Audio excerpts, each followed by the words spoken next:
तो हेलो दोस्तों, स्वागत है आप सभी लोगों का सम्राट एकेडमी में। तो दोस्तों, मेरा नाम है आकाश और स्टूडेंट इस वीडियो में हम बात करने वाले हैं क्लास 10th के मैथ का जो चैप्टर था, दो चर वाले रैखिक समीकरण। ठीक है, ये फुल कंप्लीट में चैप्टर लेकर आ गया हूँ। जितने भी मोस्ट इंपोर्टेंट क्वेश्चन एक ही वीडियो में मैंने बना दिया है। ठीक है, तो 2021 बोर्ड एग्जाम के लिए यह जो चैप्टर है बहुत बड़ा चैप्टर है, समझ रहे हैं। यह चैप्टर बहुत बड़ा है, बहुत मोस्ट इंपोर्टेंट क्वेश्चन आते हैं। तो इस चैप्टर को बहुत गहन अध्ययन करना, आपको गहन तरीके से। ठीक है, मतलब कॉन्सेप्ट के साथ ये वीडियो को एकदम कहीं भी हो तुरंत रफ कलम लेके बढ़िया से घर आइए, बैठ के और इसको 2 घंटे चाहिए, 1 घंटे जितना भी आपको समय लगे, सारे मोस्ट इंपोर्टेंट क्वेश्चन को उतारिए और प्रैक्टिस कर लीजिए। बस इसका काम खत्म हो जाएगा, क्योंकि इससे क्वेश्चन बहुत ज़्यादा आते हैं, दो चार वाले रैखिक समीकरण, समझ रहे हैं। क्योंकि सवाल टाइप वाइज टाइप रहता है और बहुत सवाल पूछा जाता है। ठीक है, इससे बहुत ज़्यादा क्वेश्चन आते हैं, तो इसको आपको तैयार करना है। इस वीडियो में मैंने सब कुछ क्वेश्चन तैयार करवा दिया है।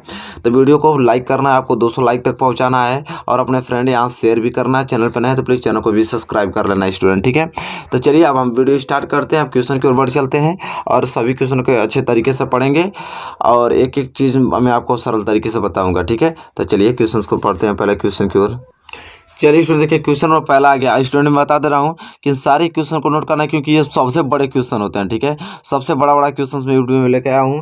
तो भाई वीडियो को एकदम पूरा बढ़िया से देखना है, तभी आपको पूरा एक एक कॉन्सेप्ट के साथ आपको सवाल क्लियर हो पाएगा। देख पा रहे हैं कितना बड़ा में क्वेश्चन है और ये क्वेश्चन क्या कह रहा है, बस पढ़ेंगे तो समझ में आ जाएगा कि हाँ तो क्या चीज़ क्वेश्चन है भाई। ठीक है, तो पसीना छूटने वाला है, तो इसलिए आप लोग बैठिए बढ़िया से। देखिए क्वेश्चन कह रहा है कि एक रेलगाड़ी कुछ दूरी समान चाल से तय करता है। एक जो गाड़ी है वो कुछ दूरी अपनी समान चाल से तय करता है। यदि रेलगाड़ी 10 किलोमीटर प्रति घंटा अधिक तेज चलती होती तो उसे नियत से 2 घंटे कम लगते, और यदि रेलगाड़ी 10 किलोमीटर प्रति घंटा धीमी चलती होती तो उसे नियत समय से 3 घंटे अधिक लगते। रेलगाड़ी द्वारा तय की गई दूरी ज्ञात कीजिए। देखिए वेरी मोस्ट इंपॉर्टेंट क्वेश्चन है, चुटकियों में मैं सॉल्व कराना बताऊंगा इसे। ठीक है, देखिए किस प्रकार सॉल्यूशन इसका चाहिए। अच्छा, आप हमको एक चीज़ बता सकते हैं, क्या इसकी गाड़ी की चाल दिया है, दूरी दिया है? देखिए कह रहा है एक रेलगाड़ी कुछ दूरी, कह रहा है कुछ दूरी। अब दूरी हमको यहाँ पे नहीं दिया है, समान चाल से। भाई किस चाल से चल रहा है, चाल भी नहीं दिया हमको। ठीक है, तो चाल भी नहीं दिया है ना दूरी ही दिया, बस कह रहा है कि हाँ बस गाड़ी को 10 किलोमीटर प्रति घंटा तेज कर दिया जाए तो वो जो नियत समय से अपने 2 घंटे कम समय लगती है, और वही गाड़ी को 10 किलोमीटर प्रति घंटा धीमी कर दिया जाए तो नियत समय से 3 घंटा अधिक समय लगती है। तो कंडीशन बता रहा है। ठीक है, कि गाड़ी की स्पीड स्लो करने में कितना समय लग रहा है, तेज करने में कितना समय लग रहा है, लेकिन उसकी नियत जो चाल है वो हमको बताया है, कितनी दूरी करना है वो हमको बताया नहीं बताया। तो जिसको नहीं बताता उसको हम लोग मान लेंगे, बात खत्म। तो हम लोग लिखेंगे। अच्छा हाँ, एक चीज़ पहले आप समझिए, फार्मूला को आपको याद होना चाहिए। समय बराबर क्या होता है, चलिए बताइए तो आप लोग। समय बराबर क्या होता है? तो समय बराबर होता है दूरी बटे क्या होता है स्टूडेंट, चाल होता है। समय बराबर क्या होता है, दूरी बटा चाल। अगर हमको दूरी निकालना होगा तो क्या हो जाएगा, दूरी हमको निकालना होता है दूरी बराबर इस चाल की मल्टीप्लाई समय हो जाएगा, तो दूरी बराबर हो जाएगा स्टूडेंट का चाल गुणे समय हो जाएगा। चाल गुणे क्या हो जाएगा स्टूडेंट, समय हो जाएगा। ये आपका फार्मूला याद होना चाहिए, इतना कम से कम। चलिए अभी से हल करते हैं। तो देखिए रेलगाड़ी की चाल हमको तो दिया नहीं, तो हम लोग लिखे मानेंगे कि माना रेलगाड़ी की चाल, माना रेलगाड़ी की चाल। देखिए बहुत आहिस्ते समझिएगा, बहुत मोस्ट इंपोर्टेंट क्वेश्चन है। माना रेलगाड़ी की चाल कितना मान लेंगे, तो माना रेलगाड़ी की चाल मानेंगे कितना, यक्स किलोमीटर प्रति घंटा, यक्स किलोमीटर प्रति घंटा मान लेंगे। ठीक है, रेलगाड़ी की चाल। ठीक है, ये यक्स है। ठीक है, समझ रहे हैं, यक्स किलोमीटर प्रति घंटा। थोड़ा सही से बन जाओ, यक्स तब पूरा बिगड़ गया, यक्स किलोमीटर प्रति घंटा। ठीक है, इसी तरह हमको दूरी नहीं मालूम है तो हम लिखेंगे तथा कुल दूरी, तथा कुल दूरी। हमको तो कुल दूरी हमको मालूम नहीं है, कुल दूरी हमको निकालना है। पहले समय मालूम, हमको समय भी नहीं मालूम है। देखिए तो हम लोग लिखेंगे कुल समय। दूरी निकालने के लिए हमको चाल चाहिए, समय चाहिए।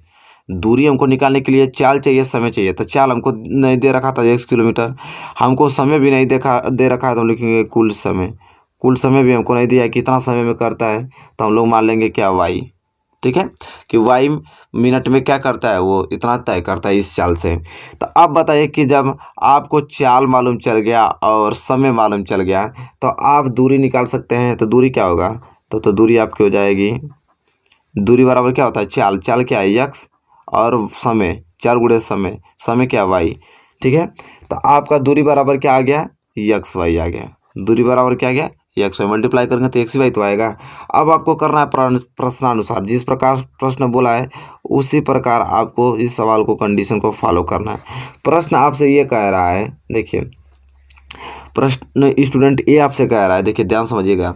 इसको थोड़ा मैं इधर ले जाऊँ कि यदि रेलगाड़ी 10 किलोमीटर प्रति घंटा अधिक तेज चलती होती, समझ रहे हैं। देखिए पहले 40 की कितनी है यक्स किलोमीटर पर आवर, अब कह रहा है कि 10 किलोमीटर प्रति घंटा तेज हो जाए, मतलब इंक्रीज हो जाए, इसमें 10 किलोमीटर प्रति घंटा जोड़ दे रहे हैं तो ये चाल अब कितनी हो जाएगी यक्स प्लस 10 किलोमीटर प्रति घंटा हो जाएगी। ठीक है, अब इतना हो जा रहा है तो देखिए समय क्या होता है कि जो यदि रेलगाड़ी 10 किलोमीटर प्रति घंटा अधिक तेज कर दी होती तो उस नियत से 2 घंटे कम समय लगते।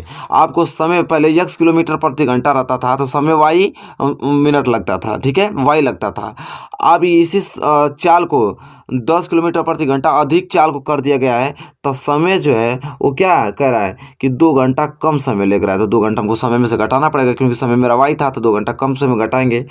तो देखिए यह चाल हो गया, यह क्या हो गया आपका समय। तो चाल में तब समय का गुणा करते हैं तो क्या निकलता है, हमें दूरी निकलता है, ये तो हम जानते हैं। तो x y दूरी तय है, दूरी बराबर चाल गुणे समय। ठीक है, ये कंडीशन फॉलो बन गया। ठीक है, अब देखिए इसे हल करते हैं। ठीक, ये क्या आपका चाल ही तो है ना, लिख लीजिए। ये क्या आपका समय ही है और ये आपका क्या दूरी है। ठीक है, अब इसे समीकरण को हल कीजिए।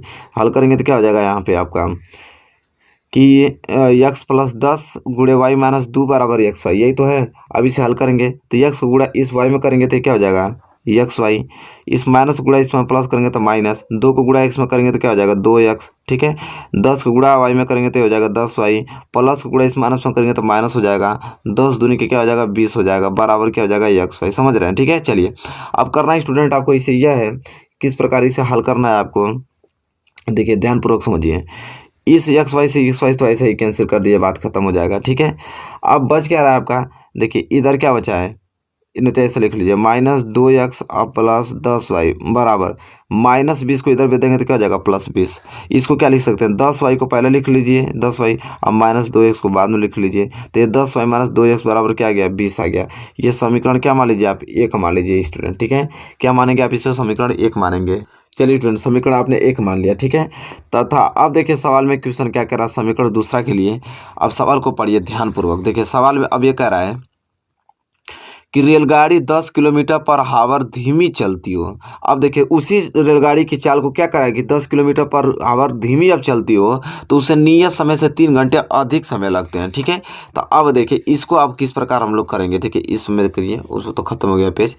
देखिए कह रहा है कि पहले चाल यक्स थी, अब इसी चाल को क्या कह रहा है वह कि अब रेलगाड़ी 10 किलोमीटर पर आवर धीमी है, तो धीमी हो गई तो जाहिर सी बात है घटाना पड़ेगा हमको चाल में से। तो कह रहा है कि जो समय लगता है वो 3 घंटा अधिक लगता है, जो पहले समय वाई लगता था अब 3 घंटा अधिक लगता है। ठीक है, तो ये आपका क्या हो गया चाल और ये क्या हो गया आपका समय। अब यहाँ पे चाल में समय का गुणा कर देंगे तो ये आपका दूरी निकल जाएगा, और दूरी क्या है एक्स वाई है, ये दूरी हो गया। अब इसे हल करेंगे तो यहाँ से समीकरण दूसरा होगा, जैसे यहाँ से समीकरण पहला प्राप्त हुआ है इसी तरह समीकरण दूसरा प्राप्त होगा हमसे। ठीक है, चलिए यक्स में वाई को गुणा करेंगे तो हो जाएगा यक्स वाई, यहाँ प्लस से प्लस गुणा इस प्लस में होगा तो प्लस, 3 को गुणा एक्स में होगा तो 3x, यहाँ माइनस को गुणा इस आगे वाले प्लस में होगा तो क्या हो जाएगा माइनस, 10 को गुणा वाई में होगा तो हो जाएगा 10y, इस माइनस को गुणा इस प्लस में होगा तो हो जाएगा माइनस, 10 को गुणा 3 में होगा तो 10 × 30 बराबर क्या हो गया एक्स वाई हो गया स्टूडेंट। ठीक है, अब देखिए एक्स वाई से एक्स वाई कैंसिल कीजिए, यह बच गया आपका 3x - 10y बराबर -30 उधर जाएगा तो +30 हो जाएगा। ठीक है स्टूडेंट, समझ रहे हैं। तो ये आपका 3x - 10y बराबर क्या आ गया स्टूडेंट 30 आ गया। ठीक है, तो ये आपका क्या हो गया समीकरण दूसरा हो गया स्टूडेंट। अब सिंपली समीकरण पहला और समीकरण दूसरा आपको मिल गया। देखिए यहाँ पे 10y है, यहाँ पे -10y है, तो जाहिर सी बात है कि यहाँ पे +10y - 10y, तो सिर्फ जोड़ेंगे तो आपका सोल्यूशन मिल जाएगा। तो आप लोग लिखेंगे कि समीकरण 1 व 2 को क्या करने पे जोड़ने पे। देखिए बहुत बड़ा क्वेश्चन है, इन क्वेश्चन को ऐसे ही सॉल्व किया जाता है जोड़ने पर। ठीक है, अब समीकरण 1 समीकरण 2 को जोड़ना, समीकरण 1 आप नोट कीजिए 10y - 2x बराबर 20, यह समीकरण पहला है। और चलिए मैं आगे कर देता हूँ। अब समीकरण दूसरा क्या है यहाँ पे कि 3x - 10y बराबर 30, यह समीकरण दूसरा है। इन्हें क्या कर रहे हैं हम लोग जोड़ने पर चिन्ह जो होता है चेंज नहीं होता है। ठीक है, तब -10y से +10y कैंसिल हो गया यहाँ से स्टूडेंट। यहाँ से देखिए 3x - 2x plus 3x - 2x, तो 3x में से 2x घटाएंगे तो सिर्फ क्या बचेगा x बचेगा। x बराबर 30 और 20 कितना हो जाएगा 50, तो x बराबर क्या आ गया 50 आ गया। जब x बराबर 50 आ गया तो हम लोग लिखेंगे कि x का मान x बराबर 50 आ गया। अब लिखिए यहाँ पे यक्स का मान समीकरण किसी में रख दीजिए तो वाई का वैल्यू निकल जाएगा। तो यक्स का मान समीकरण किस में रखने पे, एक में रखने पे, ठीक है, समीकरण एक में रखने पर। और जब स्टूडेंट एक में रखेंगे समीकरण एक क्या है आपका, एक यही तो है कि 10y माइनस 2x बराबर 20। यक्स जहाँ भी रहेगा वहाँ 50 रख देंगे, तो 10y माइनस 2 गुणे यक्स आ गया तो हम रखेंगे 50 बराबर क्या हो गया 20। तो हो जाएगा 10y माइनस 50 दूनी क्या हो जाएगा 100 बराबर 20। तो यहाँ से हो जाएगा 10y बराबर 20 और माइनस 100 उधर जाएगा तो क्या हो जाएगा प्लस 100, ठीक है स्टूडेंट। तो हो जाएगा 10y बराबर 100 और 20 कितना हो जाएगा 120 हो जाएगा स्टूडेंट, ठीक है। अब यहाँ से तो y की वैल्यू निकल जाएगी, तो y की वैल्यू क्या हो जाएगी 120 और 10 गुणा में इधर तो 10 भाग में आ जाएगा, तो कटेगा तो y बराबर कितना आ गया 12 आ गया, ठीक है। तो यहाँ पे y बराबर क्या आ गया स्टूडेंट 12 आ गया और x बराबर 50 आ गया। हमसे पूछा था का स्टूडेंट, हमसे दूरी पूछा था लास्ट में कि इसकी दूरी क्या होगी, ठीक है स्टूडेंट, ठीक है। देखिए यहाँ पे मैं दिखा देता हूँ, ये ना पूछा था कि दूरी ज्ञात कीजिए, और दूरी क्या होती है अभी मैंने बताया था, दूरी है इसकी क्या यक्स वाई, यही तो दूरी है। तो यक्स का वैल्यू कितना आ गया 5 और वाई का वैल्यू कितना आ गया 12। तो 12 5 है, अरे यक्स की वैल्यू 50 नहीं है तो यक्स की वैल्यू 50 रखिए, तो 12 5 है 60, मतलब 600 किलोमीटर इसका दूरी आ गया। अब जाके यह हल हुआ है स्टूडेंट, अब जाके हल हुआ। अब बता कि वीडियो आपको अच्छी लग रही है कि नहीं। देखिए इतने बड़े क्वेश्चन है, अब बड़े क्वेश्चन पूछते हैं, ठीक है। तो इस क्वेश्चन को आपको एकदम लगाकर एकदम अच्छे से तैयार कर लें स्टूडेंट। बताइए आपको वीडियो कैसी लग रही है। वीडियो आपको अच्छी लग रही है प्लीज़ लाइक कीजिए, चैनल पर नए हैं प्लीज़ चैनल को सब्सक्राइब कर लीजिए। चलिए पहला क्वेश्चन आपको समझ में आ गया तो हम लोग क्वेश्चन नंबर दूसरे की ओर बढ़ चलते हैं। चलिए स्टूडेंट देखिए क्वेश्चन में दूसरा आ गया जो कि लॉन्ग इंपॉर्टेंट क्वेश्चन है, और पहले इस क्वेश्चन को हम लोग पढ़ लेते हैं ध्यानपूर्वक से। देखिए वेरी मोस्ट इंपॉर्टेंट क्वेश्चन है। क्वेश्चन ये कह रहा है कि एक मित्र दूसरे से कहता है कि यदि मुझे 100 दे दे तो मैं आपसे 2 गुनी धनी बन जाऊंगा। दूसरा उत्तर देता है कि यदि आप मुझे 10 दे दो तो मैं आपसे 6 गुनी धनी बन जाऊंगा। बताइए कि उनके क्रमशः क्या संपत्ति है। देखिए दो क्वेश्चन फिक्स रहते हैं इनसे, लॉन्ग इंपॉर्टेंट क्वेश्चन, दो चर वाले रैखिक समीकरण से दो क्वेश्चन पक्का आएगा, ठीक है। एक आयु संबंधी दे सकता है या तो इसमें का दे सकता है, लेकिन देगा जरूर, ठीक है। तो ये बहुत ही ज़्यादा most important question, long important question, तो इस क्वेश्चन को तैयार करके आपको जाना है, ठीक है।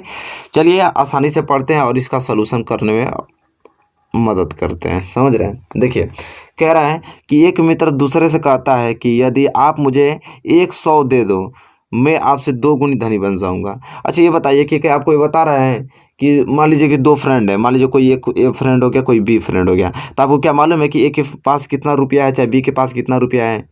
आपको तो पहले पैसा तो मालूम नहीं, बस ये बता रहा है ना कि आप मुझे 100 रुपया दे दोगे तो मैं आपसे दुगना हो जाऊंगा, आप मुझे 50 दोगे मैं आपसे दुगना हो जाऊंगा। ये तो कंडीशन रखा है ना, लेकिन आपको मालूम है कि उसके पास कितना रुपया है। अगर मैं आपसे कह दूँ कि हाँ तो मुझे 10 रुपया दे दोगे तो मैं तुमसे 20 रुपया अधिक हो जाऊंगा। तो अब बताइए 20 रुपया अधिक मेरे पास हो जाएगा अगर आप मुझे 10 रुपया दे देते हैं, तो क्या आप बता पाएंगे क्या क्या मेरे पास कितना रुपये है, नहीं ना। तो पहले आपको ये मालूम चलना पड़ेगा कि मेरे पास पहले कितने रुपये हैं, ठीक है। तो चलिए हम लोग लिखेंगे कि माना दो मित्र है ना, कह रहा है कि दो मित्र, तो हम लोग लिखेंगे माना मित्र ए, मान लेते हैं माना मित्र ए की संपत्ति, माना मित्र ए की संपत्ति हमको मालूम नहीं तो क्या मान लेंगे ये 100 रुपये है।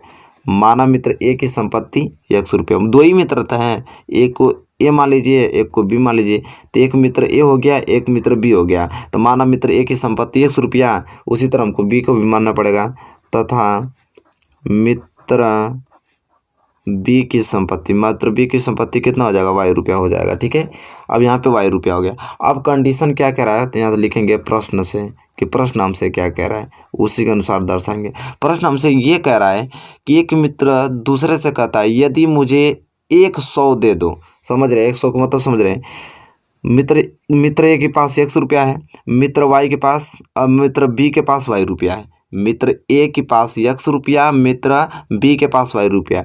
अब यह कह रहा है ये जो ए है वो बी से कह रहा है कि मुझे तुम 100 रुपया दे दो। तो अगर ये 100 रुपया इसको दे देगा तब 100 रुपया इसमें प्लस हो जाएगा कि नहीं।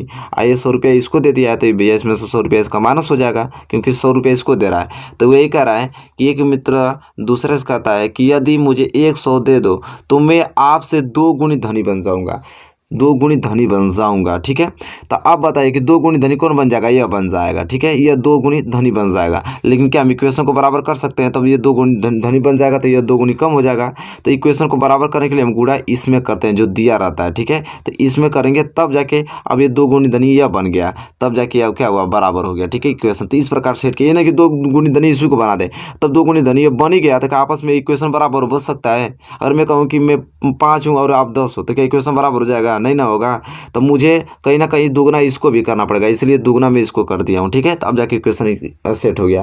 तो कंसेप्ट होता है, इसको समझने की कोशिश कीजिएगा, इसलिए मैं आराम से पढ़ा रहा हूँ आप लोगों को। ठीक है, चलिए, क्योंकि मोस्ट इंपोर्टेंट क्वेश्चन है। तो इसे हल करेंगे तो x + 100 बराबर 2y माइनस कितना हो जाएगा, 200 हो जाएगा। ठीक है, हल करेंगे तो x अब प्लस 2y इधर जाएगा तो क्या हो जाएगा, -2y बराबर इधर क्या बचा, -200।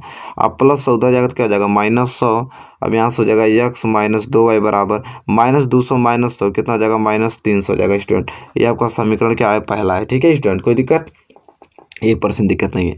फिर देखिए कंडीशन एक और रखा है, चलिए, तथा कंडीशन ये रखा है कि दूसरा उत्तर देता है। तो पहला अपना कह रहा था तो पहला कंडीशन हो गया, दूसरा अब भी कह रहा है उससे, दूसरा उत्तर देता है यदि आप मुझे 10 दे दो तो मैं आपसे 6 गुणी धनी बन जाऊंगा। अब लीजिए, इसके पास x रुपया, उसके पास y। ठीक है, अब ये y कह रहा है, जो b है वो कह रहा है कि मुझे तुम 10 रुपया दे दो। अब 10 रुपये मांगने लगा था, 10 रुपया अगर इसके पास चला जाएगा तो इसमें 10 रुपया जुड़ जाएगा, और 10 रुपया इसके पास से चला गया तो ये माइनस में हो जाएगा। कह रहा है अगर आप मुझे 10 रुपया दे रहे हो तो मैं आपसे 6 गुनी बन जाऊंगा। तो 6 गुनी इसको नहीं करना है, 6 गुनी अगर इसको कर देंगे तो बराबर कैसे होगा, तो 6 गुनी इसको ही करना पड़ेगा, तब ना जाके इक्वेशन बराबर होगा। चलिए हल कीजिए, तो हो जाएगा 6x - 6 दाम 60 बराबर 1 हो जाएगा, y + 10 हो जाएगा। ठीक है, समझ रहे हैं। तो यहाँ से निकल जाएगा 6x + y इधर जाएगा तो -y बराबर 10, और -60 उधर जाएगा तो क्या हो जाएगा, +60। तो हो जाएगा 6x - y बराबर 60 और 10 70। अब यह समीकरण नंबर इसे क्या मान लीजिए, 2 मान लीजिए। ठीक है, समीकरण पहला और समीकरण दूसरा। देखिए यहाँ पे दिया आपको x - 2y बराबर -300, यह समीकरण पहला है। दूसरा दिया है 6x - y बराबर 70, ये समीकरण दूसरा है। ठीक है, अब इसे हल करने के लिए मुझे क्या करना पड़ेगा, समीकरण 6 में और समीकरण पहला में अगर मैं 6 का गुणा कर दूं तो ये भी 6x हो जाएगा, ये भी 6x हल हो जाएगा। तो हमें लिखना पड़ेगा कि समीकरण एक में 6 से गुणा करने पे, 6 से गुणा करने पे, जब समीकरण एक में हम 6 से गुणा कर रहे हैं स्टूडेंट, तो कितना हो जाएगा, ये हो जाएगा 6x - 6 दूनी के 12y बराबर 6 × 18 -1800 हो जाएगा स्टूडेंट। ठीक है, यही ना होगा अगर 6 से हम गुणा करें स्टूडेंट। तो चलिए, तो 6 से भी गुणा कर सकते हैं, या तो इसको 2y बनाने के लिए आप इसमें 2 का गुणा कर देते हैं। अगर इसमें 2 का गुणा कर दिए होते तो ये भी 2y बन गया होता, इससे भी हल हो गया होता। ठीक है, तो यहाँ पे देखिए इसे हल कर रहे हैं, तो चलिए 6 का ही गुणा कर दें, कोई किसी पे गुणा करें सवाल तो सही आएगा। तो ये बन गया 6x - 12y इतना। तो इसे समीकरण आप लोग 3 मान लीजिए, और इसके नीचे इसको समीकरण उतार लीजिए, 6x - y बराबर क्या है, 70। ठीक है, ये समीकरण दूसरा है। अब इसको देखिए, ये भी प्लस ये भी प्लस, तो यहाँ पे लिखेंगे हम लोग घटाने पर, प्लस माइनस रहेगा तभी तो होगा, घटाने पर क्या होता है, चिन्ह चेंज हो जाता है। तो ये प्लस है तो माइनस, ये माइनस है तो प्लस, यहाँ प्लस है तो हो जाएगा माइनस।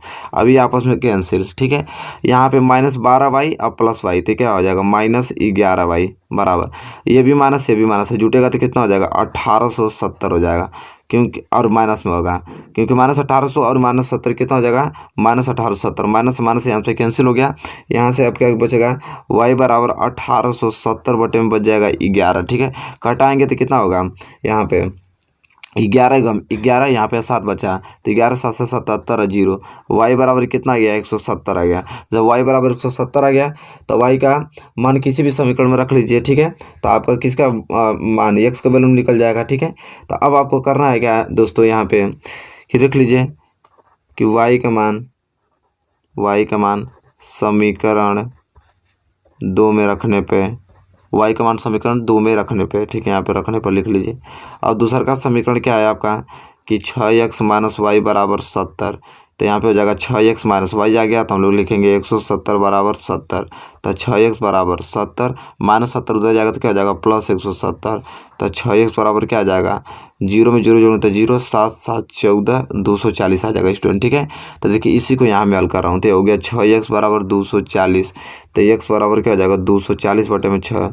ठीक है, तो यहाँ पे करेंगे तो कितना हो जाएगा, 6 चौको 24 और 0, तो x बराबर 40। तब यहाँ पे x बराबर 40 आ गया और y बराबर कितना गया है 70 आ गया। ये किसके नीचे का है, इसके नीचे का ये हल है। ठीक है, इतना तो समझ रहे हैं आप लोग। ठीक है, कोई दिक्कत हो रहा है 1% आपको दिक्कत नहीं है। तो हमसे पूछा था का उनकी क्या संपत्ति है, तो उनकी संपत्ति क्या है। तो हम माने थे कि माना मित्र ए की संपत्ति x, तो x बराबर कितना है 40, तो x बराबर कितना आ गया 40 रुपये।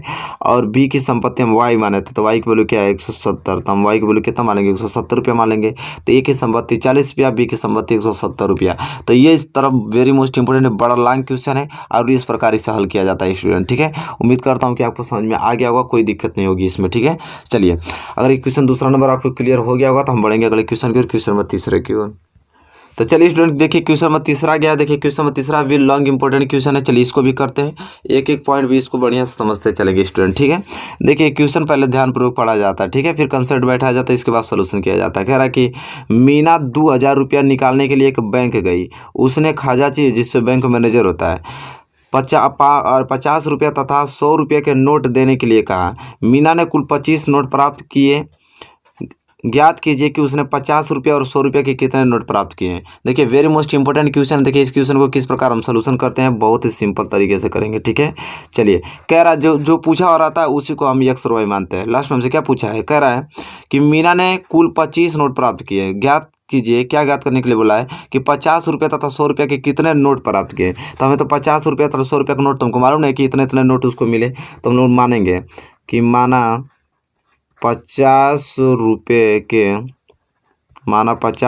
के नोटों की संख्या, माना 50 रुपये के नोटों की संख्या।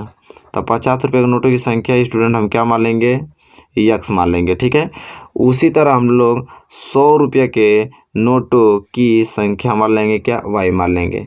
ठीक है, अब प्रश्नानुसार देखिए, प्रश्नानुसार अब इस क्वेश्चन को सॉल्यूशन करते हैं। प्रश्नानुसार कह रहा है कि जब हमको ये मालूम चल गया कि 50 रुपया के x नोट हैं और 100 रुपया के y नोट हैं, ठीक है, तो नोटों की कुल संख्या निकल सकती है, आराम से निकल सकती है। नोटों की कुल संख्या कितनी निकलेगी, नोटों की कुल संख्या तो ये बता रहा है, दिया भी हमको था कि कितना नोटों की संख्या पूरा। तो मीना ने कुल 25 नोट प्राप्त किए। तो 25 नोट प्राप्त करने का तो समझ रहे हैं कि 50 रुपया को उन्होंने x नोट प्राप्त किया और 100 रुपया को उन्होंने y नोट किया। तो दोनों मिलाकर कितना उन्होंने नोट किया, तो 25 नोट उन्होंने प्राप्त किया। ठीक है, तो यह बन गया। ठीक है स्टूडेंट, अब देखिए आपको क्या कह रहा है यहाँ पे कि ये समीकरण क्या मान लीजिए, इसको पहला मान लीजिए। अब देखिए कह रहा है कि 50 रुपया तथा 100 रुपया का नोट देने के लिए कहा। मीना ने कुल 25 नोट प्राप्त किए। ज्ञात कीजिए कि 50 रुपया और 100 रुपये के कितने नोट है। अब बात समझिए, जब आप हमको ये बताइए, अब यहाँ से हम लोग क्या कर रहे हैं कि जब 50 रुपये के नोटों की संख्या x है, ठीक है, अगर मैं कहूँ कि 5 रुपये के नोटों की संख्या हमारे पास 4 है, तो हमारे पास टोटल रुपया कितना होगा बताइए। तो 5 रुपया के नोटों की संख्या 4 है, तो हमारे पास कितना पैसा होगा, 20 रुपया होगा। क्योंकि मैं जब नोटों की संख्या में और नोटों की संख्या में रुपया का संख्या गुणा करूँगा तो हमें टोटल रुपया निकल जाएगा। ठीक है, तो ये बताइए कि जब हम 50 में x का गुणा करेंगे कि 50 रुपया का x नोट है, तो हमारा टोटल रुपया निकल जाएगा कि नहीं, तो ये हो जाएगा 50x। ठीक है, अब देखिए 100 रुपया के कितने नोट थे y, तो 100 रुपया में अगर y का गुणा करूंगा तो ये टोटल रुपया निकल जाएगा। आए दोनों रुपया को जोड़ के आगे बता रहा है कि मीना ने 2000 रुपया निकालने के लिए कहा। तो यहाँ पे उसको को रुपया मिला, 2000 रुपया मिला। ठीक है, तो अब देखिए यहाँ पे हो जाएगा आपका 50x प्लस ये हो जाएगा 100y बराबर 2000 रुपया। ठीक है, ये जो आ गया। अब इसे करना आपके क्या है कि 50 कॉमन ले लीजिए। 50 कॉमन लेंगे तो हो जाएगा x प्लस 50 दूनी के 100 2y बराबर। ठीक है, और यहाँ पे कितना बचेगा आपको 2000। तो 50 से 50 से काट दीजिए तो हो जाएगा x प्लस 2y बराबर 5 को 20, कितना हो जाएगा 40 हो जाएगा। इसे समीकरण आप क्या मान लीजिए, दूसरा मान लीजिए। अब समीकरण दूसरा, समीकरण पहला और समीकरण दूसरा आ गया। इसमें भी x है, इसमें भी x है, सिर्फ घटा दीजिए तो लिखा जाएगा यहाँ पे कि समीकरण 1 व समीकरण 2 को घटाने पर, समीकरण 1 और समीकरण 2 को क्या करने पर स्टूडेंट, घटाने पर। चलिए समीकरण 1 और समीकरण 2 को घटाने, समीकरण 1 क्या है कि x प्लस वाई बराबर क्या दिया है 25, और दूसरा क्या दिया है कि x प्लस 2y बराबर 40। ठीक है, ये समीकरण पहला, यह समीकरण दूसरा। क्या करने के लिए बोला है स्टूडेंट, घटाने के लिए बोला है। चलिए घटा देते हैं, घटाने के लिए बोला है तो यह क्या हो जाएगा, प्लस है तो माइनस, ये प्लस है तो माइनस, ये प्लस है तो माइनस, तो प्लस माइनस से कैंसिल हो जाएगा, plus x minus x cancel. यहाँ पे -2y और y, तो कितना हो जाएगा -y, और यहाँ पे -40 और +25 कितना हो जाएगा -15, ठीक है। तो माइनस माइनस कैंसिल, y बराबर कितना आ गया 15, और जब स्टूडेंट y बराबर 15 आ गया तो y का वैल्यू रख लीजिए। तो लिख लीजिए कि y का मान किसी भी समीकरण रख लीजिए, y का मान समीकरण 1 में रखने पर, y का मान समीकरण 1 में रखने पर, जब 1 में आप समीकरण 1 में रख रहे हैं y का वैल्यू, तो कितना हो जाएगा समीकरण 1, x + y बराबर कितना दिया है 25 दिया है। तो हम लिखेंगे x प्लस y का कितना वैल्यू दिया है 15, अब बराबर कितना आ गया यहाँ पे 25। तो यहाँ से x बराबर कितना आएगा 25 - 15, यही तो होगा। तो x बराबर क्या आ जाएगा 10। अब x बराबर 10 आ गया और y बराबर 15 आ गया। तो हमसे पूछा था क्या, तब 50 रुपया और 100 रुपया के नोटों की संख्या, और नोटों कितने नोट प्राप्त होंगे। तो अब देखिए हम 50 रुपये के नोटों की संख्या x माने थे, तो x का वैल्यू कितना आया यहाँ पे 10। तो हमको ये मालूम चल गया कि हाँ भाई 50 रुपया के कितने नोट हैं, 10 नोट हैं। 100 रुपया के नोटों की संख्या y माना था, तो 100 रुपया के नोटों की संख्या कितना आ गया 15 आ गया, क्योंकि y बराबर 15 है। तो अब देखिए 50 रुपया के नोटों की संख्या 10, तो टोटल रुपया कितना हो जाएगा यहाँ से 500, और 100 रुपया के नोटों की संख्या कितना है 15, तो टोटल कितना हो जाएगा 1500, और दोनों जोड़ेंगे तो 2000 रुपया आ गया कि नहीं। मतलब हमारा सवाल बिल्कुल क्या है, सही है स्टूडेंट, ठीक है।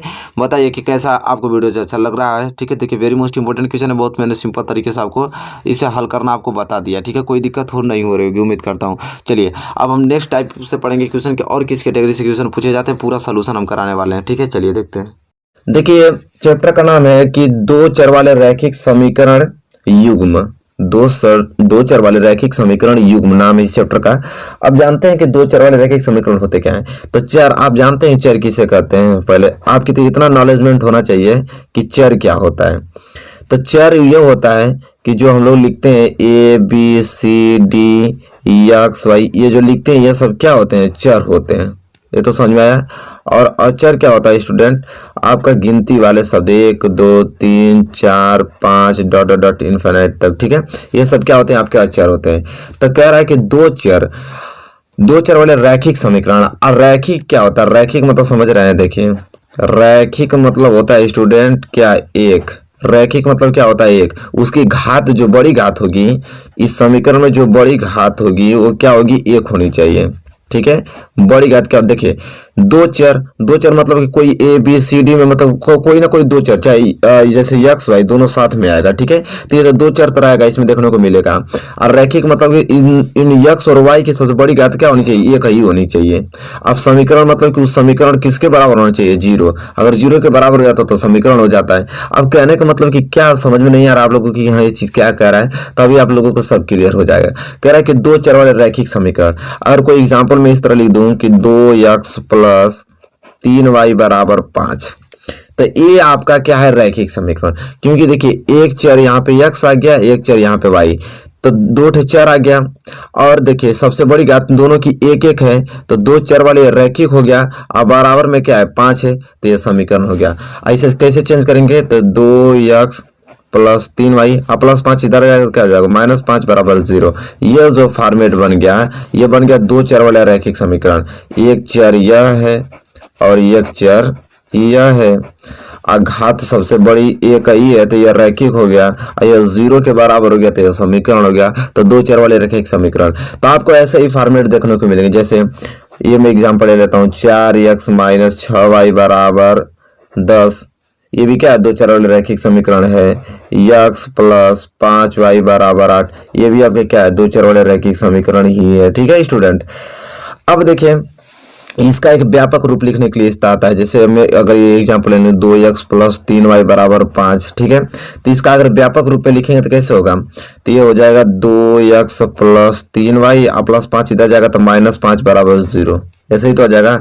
और देखिए व्यापक रूप से, इसका व्यापक रूप क्या होना चाहिए, व्यापक रूप से इसे लिखे, ठीक है। तो कैसे लिख सकते हैं, तुलना करेंगे तो यह है 2x + 3y - 5 = 0। और दो चर वाले रैखिक समीकरण का फॉर्मेट क्या होता है कि ax + by + c = 0, यह होता है। अब तुलना करेंगे तो क्या हो जाएगा, यहाँ पे a बराबर क्या आ जाएगा 2, b बराबर क्या आ जाएगा 3, 80 बराबर क्या आ जाएगा, -5 आ जाएगा स्टूडेंट। ठीक है, यही चीज है।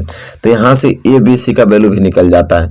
तो आपको तो बस मतलब इतना तो मालूम चल गया होगा कि हाँ चर क्या होते हैं, रैखिक क्या होता है, समीकरण क्या होता है। दो चर वाले रैखिक समीकरण आपको समझ में आ गया होगा कि किस ढंग से फॉर्मेट इसका होता है और एबीसी का वैल्यू कैसे व्यापक रूप से निकाला जाता है तुलना करके। इतना भैया आपको आना चाहिए, समझ रहे हैं। इतना चीज नहीं आया तो समझिए मैथ में कुछ नहीं जानते हैं आप इस चैप्टर के बारे में। इतना ओवरऑल तो मतलब इतना आना चाहिए आप लोगों को, ठीक है, किसी कीमत पे।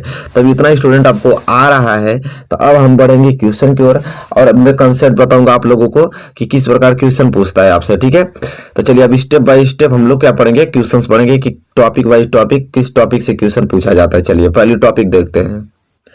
चलिए स्टूडेंट देखिए, पहला क्वेश्चन तो आपका पहले सिंपल तरीके से ये क्वेश्चन बनता है।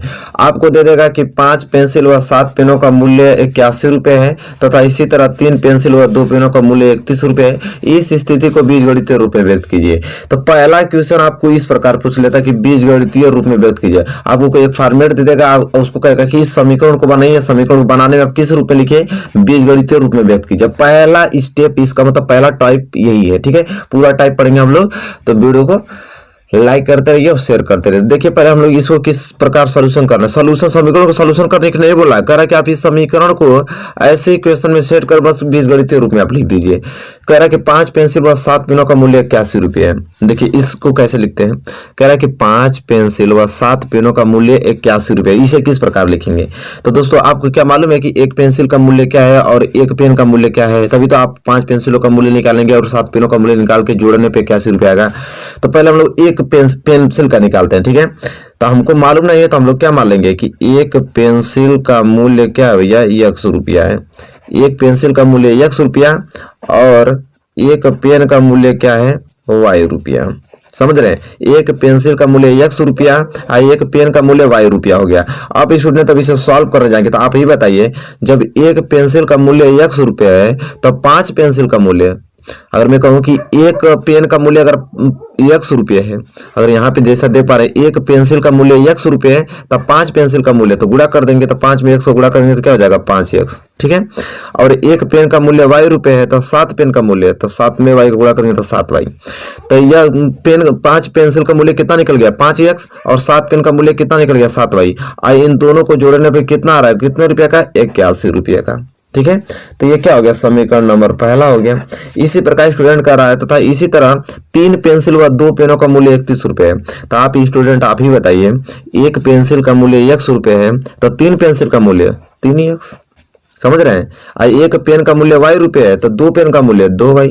तो अब कितना हो गया आपका, 3 पेंसिल का मूल्य 3x और 2 पेन का मूल्य 2y। इन्हीं को जोड़ने पर कितना आ रहा था, 31 रुपये हो रहा था। ये समीकरण नंबर दूसरा हो गया। तो स्टूडेंट ये आपका बीजगणितीय रूप में देखिए लिखा गया। ठीक है, समझ रहे हैं, ये आपका बीजगणितीय रूप में हो गया। तो स्टूडेंट यही पहला क्वेश्चन आपसे पूछता है कि बीजगणितीय रूप में लिखेगा। आप कोई भी समीकरण देगा तो आप क्वेश्चन इसी तरह सेट करके ये आपका बीजगणितीय रूप में हो गया। इसे हल करने के लिए नहीं बोला है, सिर्फ बोला है कि बीजगणितीय रूप में लिखिए। ठीक है, तो स्टूडेंट आपको भी इसी तरह लिखना है बीजगणितीय रूप में। ठीक है स्टूडेंट, इसे सॉल्व नहीं करना समीकरण को। तो पहला जो इसका टाइप बनता है वो इस प्रकार क्वेश्चन बनता है। तो अब हमको तो नहीं लग रहा है कि बीजगणितीय रूप में लिखने के लिए देगा तो आप नहीं लिख पाएंगे। ठीक है, खूब आराम से लिख पाएंगे स्टूडेंट। ठीक है, चलिए अब दूसरे टाइप और बढ़ चलते हैं कि अब क्वेश्चन किस ढंग से पूछता है। चलिए स्टूडेंट देखिए, अब क्वेश्चन नंबर दूसरा किस ढंग से पूछेगा टाइप। तो देखिए क्वेश्चन नंबर दूसरा उसी ढंग से पूछता है, जैसे ऐसे दो प्रकार से पूछेगा कि आफ्ताब अपनी, जैसे ये है आपका फॉर्मेट दिया है कि आफ्ताब अपनी पुत्री से कहता है 7 वर्ष पूर्व में तुमसे 7 गुनी आयु का था, आपसे 3 वर्ष बाद में तुमसे केवल 3 गुनी आयु का रह जाऊंगा। इस स्थिति को देखिए बीजगणितीय रूप में भी लिखना है या ग्राफीय रूपों में भी, किसमें, ग्राफीय रूप में। तो देखिए पहला स्टेप सिर्फ बीजगणितीय रूप का था, लेकिन दूसरा टाइप क्या कर रहा है कि बीजगणितीय रूप में भी इसको लिखे और किस में, ग्राफीय रूप में भी इसको दर्शाना है स्टूडेंट। ठीक है, तो यह बन जाता है क्वेश्चन, बहुत ही तगड़ा क्वेश्चन बनता है इससे। तो देखिए कोई भी बने, हम लोग कंसेप्ट क्लियर रहेगा, पढ़े रहेंगे तो किसी भी क्वेश्चन को कर देंगे कि।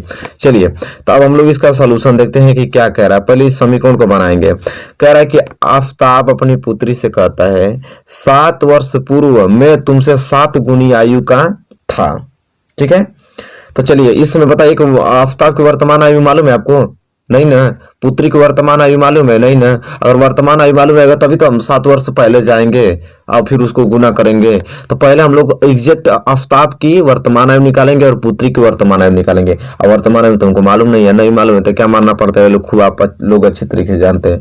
तो लिखेंगे हम लोग कि माना आफ्ताब की वर्तमान आयु, माना आफ्ताब की वर्तमान आयु। आराम से पढ़िए, कोई दिक्कत नहीं है। हर एक चैप्टर पर कमांड आप लोग बनाइए, ठीक है स्टूडेंट।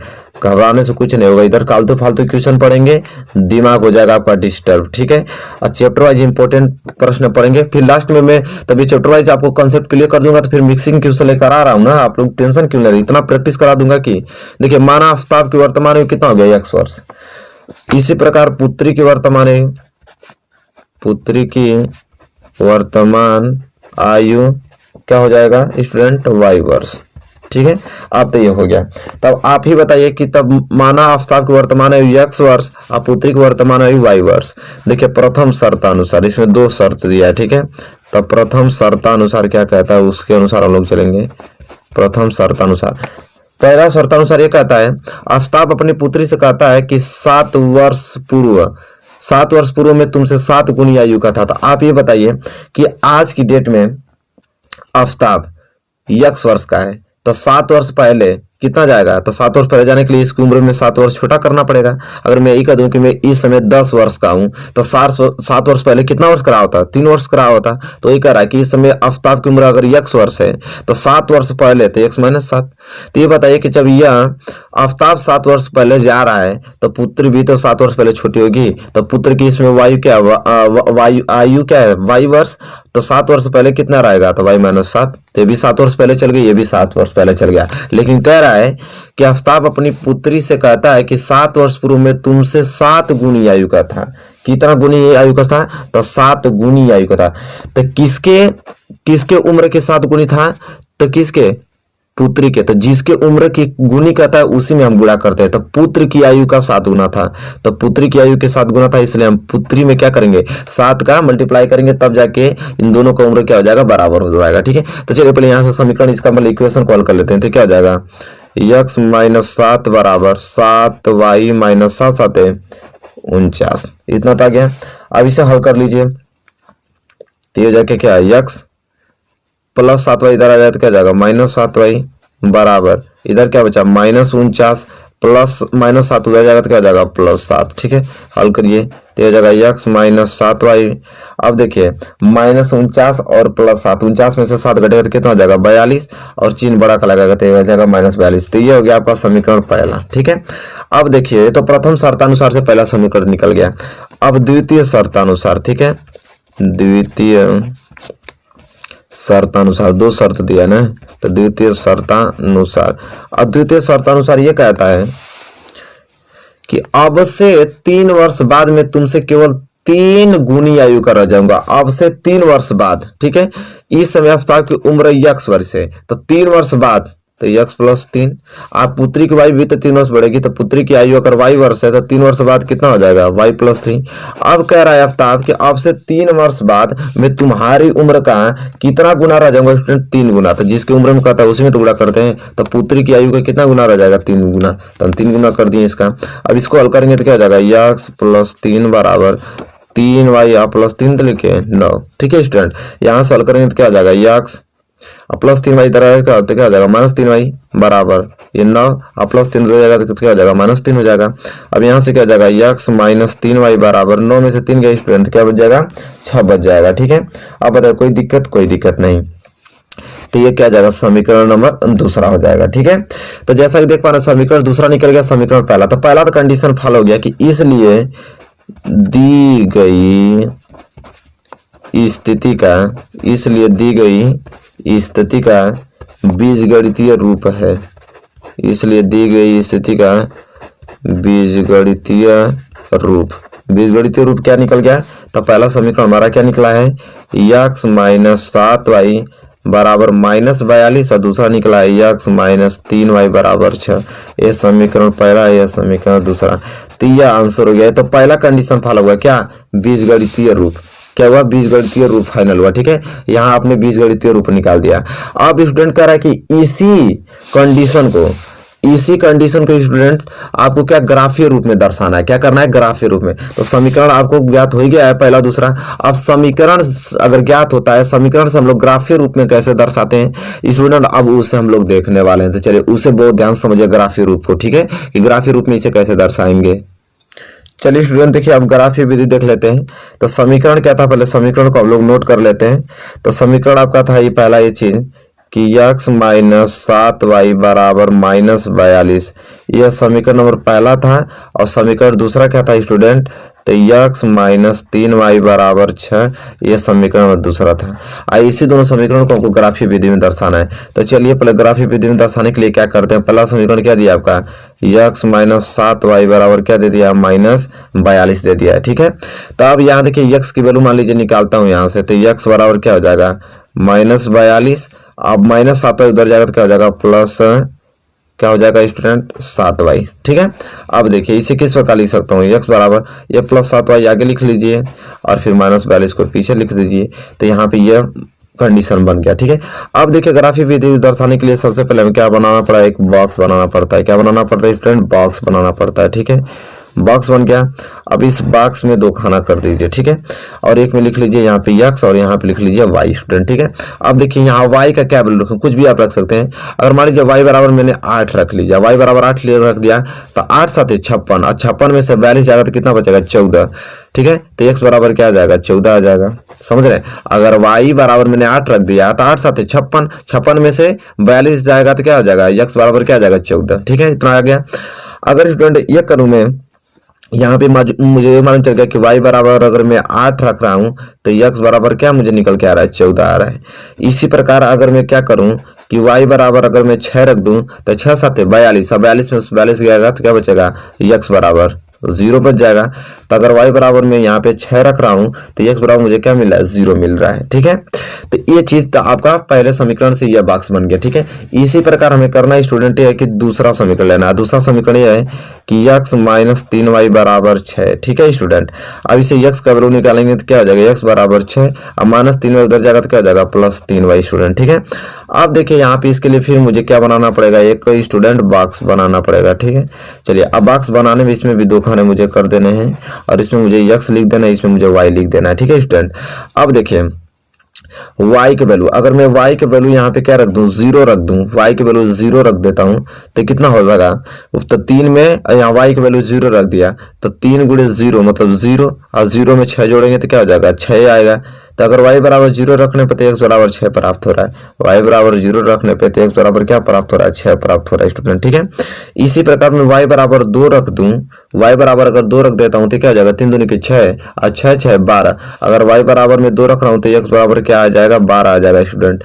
तो अगर y बराबर में 2 रख दे रहा हूं तो x बराबर क्या आ जाएगा, 12 आ जाएगा। ठीक है, तो अब यह बॉक्स आपका स्टूडेंट क्या हो गया, बन गया। ठीक है, अब इसी रूप को अब हमके ग्राफीय रूप में दर्शाना है। तो ग्राफीय रूप के लिए मुझे क्या करना पड़ेगा, जैसा कि देख पा रहे हैं आपके पास एक स्केल होना चाहिए अच्छा सा, और स्केल के सहारे से मुझे x और y खींचना पड़ेगा। ठीक है, तो देखिए यह चीज क्या होता है आपका, x डैश होता है और यहाँ से मैं खींचूं लाइनिंग तो यह होता है y डैश h। ठीक है स्टूडेंट, ये आपका क्या होता है,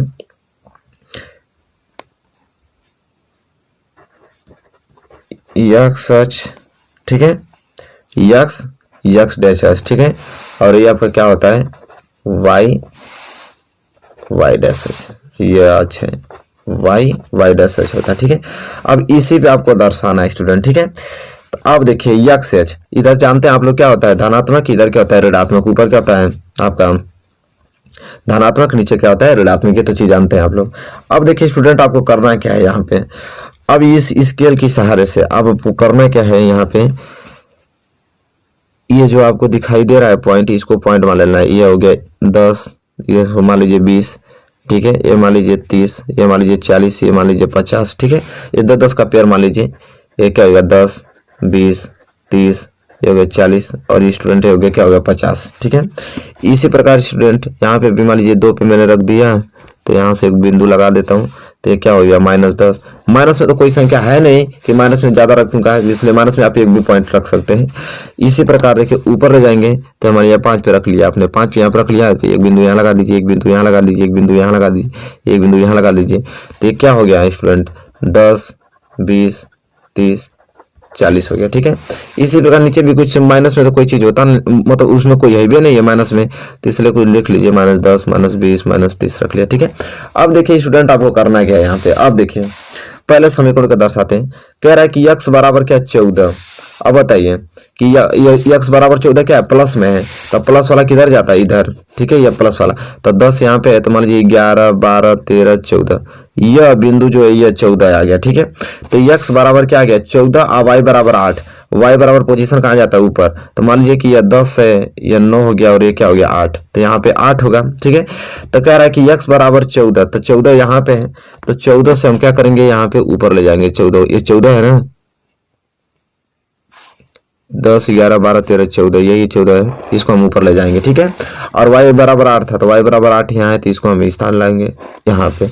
अब जहाँ काट रहा है स्टूडेंट, यही मेरा क्या हो गया 14 और ये 8 हो गया। क्या हो गया 14 और 8, क्योंकि पहले यक्स लिखते हैं, फिर इसके बाद वाई एच लिखते हैं, भुज लिखते हैं, इसके बाद कोटि लिखते हैं। ठीक है, तो ये चीज निकल गया। दूसरा कह रहा है कि यक्स एक्स पे 0 होना चाहिए, तो यक्स एक्स पे 0 तो वो भाई इसी पर रहेगा, यक्स एक्स का 0 का मतलब यही रहता है। ठीक है, क्योंकि मूल बिंदु के निशांक 0, 0 होते हैं, तो यक्स एक्स पे 0 यही रहता है, वाई एक्स पे भी 0 यही रहता है। तो कह रहा है कि यक्स एक्स पे 0 होना चाहिए, वाई एक्स पे 6 होना चाहिए, तो वाई पे 6 होना चाहिए, तो वाई पे 6 कहाँ आ जाएगा आपका। ठीक है, एक्स एक्स पे क्या होना चाहिए 0 और वाई एक्स पे क्या होना चाहिए स्टूडेंट 6 होना चाहिए। ठीक है, अब हम लोग देखिए कि एक्स एक्स पे 0 और वाई एक्स पे 6 करेंगे। ठीक है, अब इसका मतलब ये क्या हुआ, अब मैं इसको आप लोगों को बताता हूँ। तो एक्स एक्स पे 0 और 6 वाला कहाँ गया, वाई एक्स पे 6 होना चाहिए ना, तो अगर ये 8 है तो यह 7 हो गया, और ये क्या हो गया 6, तो यहाँ पे क्या आ गया 6 आ गया स्टूडेंट। ठीक है, तो यह जो बिंदु आपको दिखाई दे रहा है स्टूडेंट, ये क्या हो जाएगा 0 और 6, क्योंकि पहले एक्स एक्स लिखेंगे तो 0 और वाई एक्स पे 6 आ गया, तो यह बिंदु क्या हो गया 0 और 6। तभी यह बिंदु यहाँ पे थोड़ा मैं जूम कर देता हूँ ताकि आपको अच्छे ढंग से निकल दिखाई दे। हाँ, यह क्या हो गया 0 और 6। तो अब देखिए यहाँ पे 14 और 8 है, 0 और 6, इन समीकरणों को हमको क्या कर देना है स्टूडेंट, मिला के एक रेखा खींच देना है। ठीक है, ये हाँ ठीक है, यहाँ पे मैंने रेखा खींच दिया। और यह रेखा किस समीकरण का है, तो ये समीकरण कौन था, यह समीकरण पहला था जो हल मैंने किया, ये पहला का ही तो रूप है। तो x - 7y बराबर -42 यहाँ पे लिखना पड़ेगा, मतलब इस समीकरण को मुझे लिखना पड़ेगा कि x - 7y बराबर -42 का है। ठीक है, तो यह चीज कंप्लीट हो गया स्टूडेंट। ठीक है, इसी प्रकार यह दूसरा को भी दर्शाएंगे। तो कह रहा है कि x एक्स पे 6 और y एक्स पे 0, तो x एक्स पे 6, तो अब देखिए यह 10 है, तो यह क्या हो गया 9, यह क्या हो गया आपका 8, यह क्या हो गया 7, और यह क्या हो गया 6। तो x एक्स पे क्या कर रहा है 6, तो x एक्स पे 6 यह हो गया। ठीक है, और y एक्स पे 0 का मतलब ये यही रहेगा, तो मतलब ये क्या हो गया x एक्स पे 6 और y एक्स पे 0, तो ये चीज तो यही रह जाएगा। x एक्स पे क्या हो गया 6 और y एक्स पे 0, तो पहले x एक्स लिखते हैं फिर y एक्स, तो ये क्या हो जाएगा 6 और 0 हो गया। अब फिर कह रहा है कि x एक्स पे 12 और y एक्स पे 2, तो x एक्स पे 12, तो 10, 11, 12, तो ये 12 हो गया। ठीक है, अब वाई एच पे 2, वाई एच पे 2 का मतलब समझिए कि वाई एच का 2 मतलब यहाँ पे मान लीजिए। ठीक है, क्योंकि 1, 2, ये 2 मान लीजिए, ये वाला मान लीजिए 2। ठीक है, अब देखिए यहाँ पे वो छोटा दिखाई दे रहा होगा, ठीक है आप लोग, लेकिन आप लोग समझ जाएंगे। तो यह 2 हो गया, तो एक्स एक्स पे 6 का मतलब क्या है, एक्स एक्स पे 6 का मतलब कहाँ, एक्स एक्स पे 6 माने हैं यहाँ पे, तो ये आपका क्या था 10, तो हो गया 9, अरे एक्स एक्स पे 12 ने दिया था, तो देखिए एक्स एक्स पे 12 दिया है, तो 10 यह 11, 12, 10 एक्स 12 यह, तो 12 को यहाँ पे ऊपर ले जाएंगे। ठीक है, तो 12 वाला पोजीशन कहाँ गया, ऊपर गया। और वाई एच पे क्या 2, तो वाई एच पे 2 यह है। ठीक है, यह वाला, अब इसे यहाँ पे खींचेंगे, तो कहाँ काट रहा है स्टूडेंट, यहाँ काट रहा है। ठीक है, अब स्टूडेंट यहाँ काट रहा है, तो यह वाला बिंदु क्या हो गया आपका 12 और 2 हो गया। आई स्टूडेंट ये वाला क्या था यहाँ पे स्टूडेंट, जैसा कि देख पा रहे हैं 6 और 0। अब इसको क्या करेंगे हम लोग,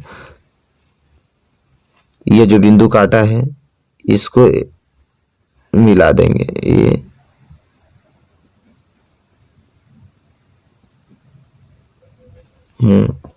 इसको मिलाते हुए एक रेखा खींच देंगे, ठीक है। तो जैसा कि देखो मिला के इसको रेखा खींच रहे, तो ये किसका समीकरण बन गया, दूसरा समीकरण क्या था, x माइनस 3y बराबर 6 था। अब देखिए एक दूसरे को कहाँ काट रहा है स्टूडेंट, यहाँ काट रहा है, ठीक है। तो यहाँ जो काट रहा है ये इसका इक्वेशन बनेगा, x और y का हल निकलेगा यहीं से, ठीक है। तो यह आपका क्या हो गया, ग्राफीय विधि, ठीक है। तो इसी समीकरण को ग्राफीय विधि से इस तरह दर्शा दिए हैं। तो स्टूडेंट यह बहुत डिफिकल्ट होता है, थोड़ा फ्रेश से करेंगे तो आपको समझ में आ जाएगा। एक वीडियो में बना दूंगा सिर्फ ग्राफीय विधि का, वहां पे मैं ग्राफ पे दर्शा दूंगा, क्योंकि ग्राफ नहीं है हमारे पास, तो लाइनिंग मतलब टेढ़ी मेढ़ी हो रही है, इसलिए बिंदु को आसपास दिखाई नहीं दे रहे। मैं इसे ग्राफ पे दर्शा दूंगा, लेकिन फिलहाल आप समझ लीजिए कि आपको समझ में आ गया होगा कि हाँ क्या कहना चाह रहा है, ठीक है। प्रकार से आपके पूछे जाते हैं। तो देखिए क्वेश्चन इस प्रकार पूछेगा कि अनुपातों a1/a2 b1/b2 और c1/c2 की तुलना कर ज्ञात कीजिए कि निम्न समीकरण युग्म द्वारा निरूपित रेखाएं एक बिंदु पर प्रतिच्छेद करती हैं या समांतर हैं अथवा समपाती हैं। देखिए ये जो आपको समीकरण दिया है इसको तुलना करके a1/a2 b1/b2 और c1/c2 में तुलना करके हमको बताना है कि यह समीकरण युग्म क्या है, प्रतिच्छेदित करता है कि समांतर है कि समपाती है। तो ये आपको बताना है। तो इसके लिए आपको कंसेप्ट एक पढ़ना पड़ेगा। क्या पढ़ना पड़ेगा स्टूडेंट, कंसेप्ट आपको पढ़ना पड़ेगा, तभी ये क्वेश्चन लगा पाएंगे। कंसेप्ट देखिए मैं नीचे लिखा हूँ, आइए याद होना चाहिए, ठीक है, सबको याद होना चाहिए। यह कि कह रहा है कि अनुपातों की तुलना, कि अगर अनुपात हम तुलना कर रहे हैं, अगर a1/a2 और b1/b2 ये आपस में बराबर नहीं हो रहा है, a1/a2 b1/b2 के बराबर नहीं हो रहा है, तो समझ लीजिए कि यह प्रतिच्छेदित करती हुई रेखाएं हैं। कौन सी रेखा, प्रतिच्छेदित रेखाएं होंगी। और बीजगणितीय निरूपण में से बोलते हैं कि केवल एक हल निकलेगा, इसका अद्वितीय हल निकलेगा।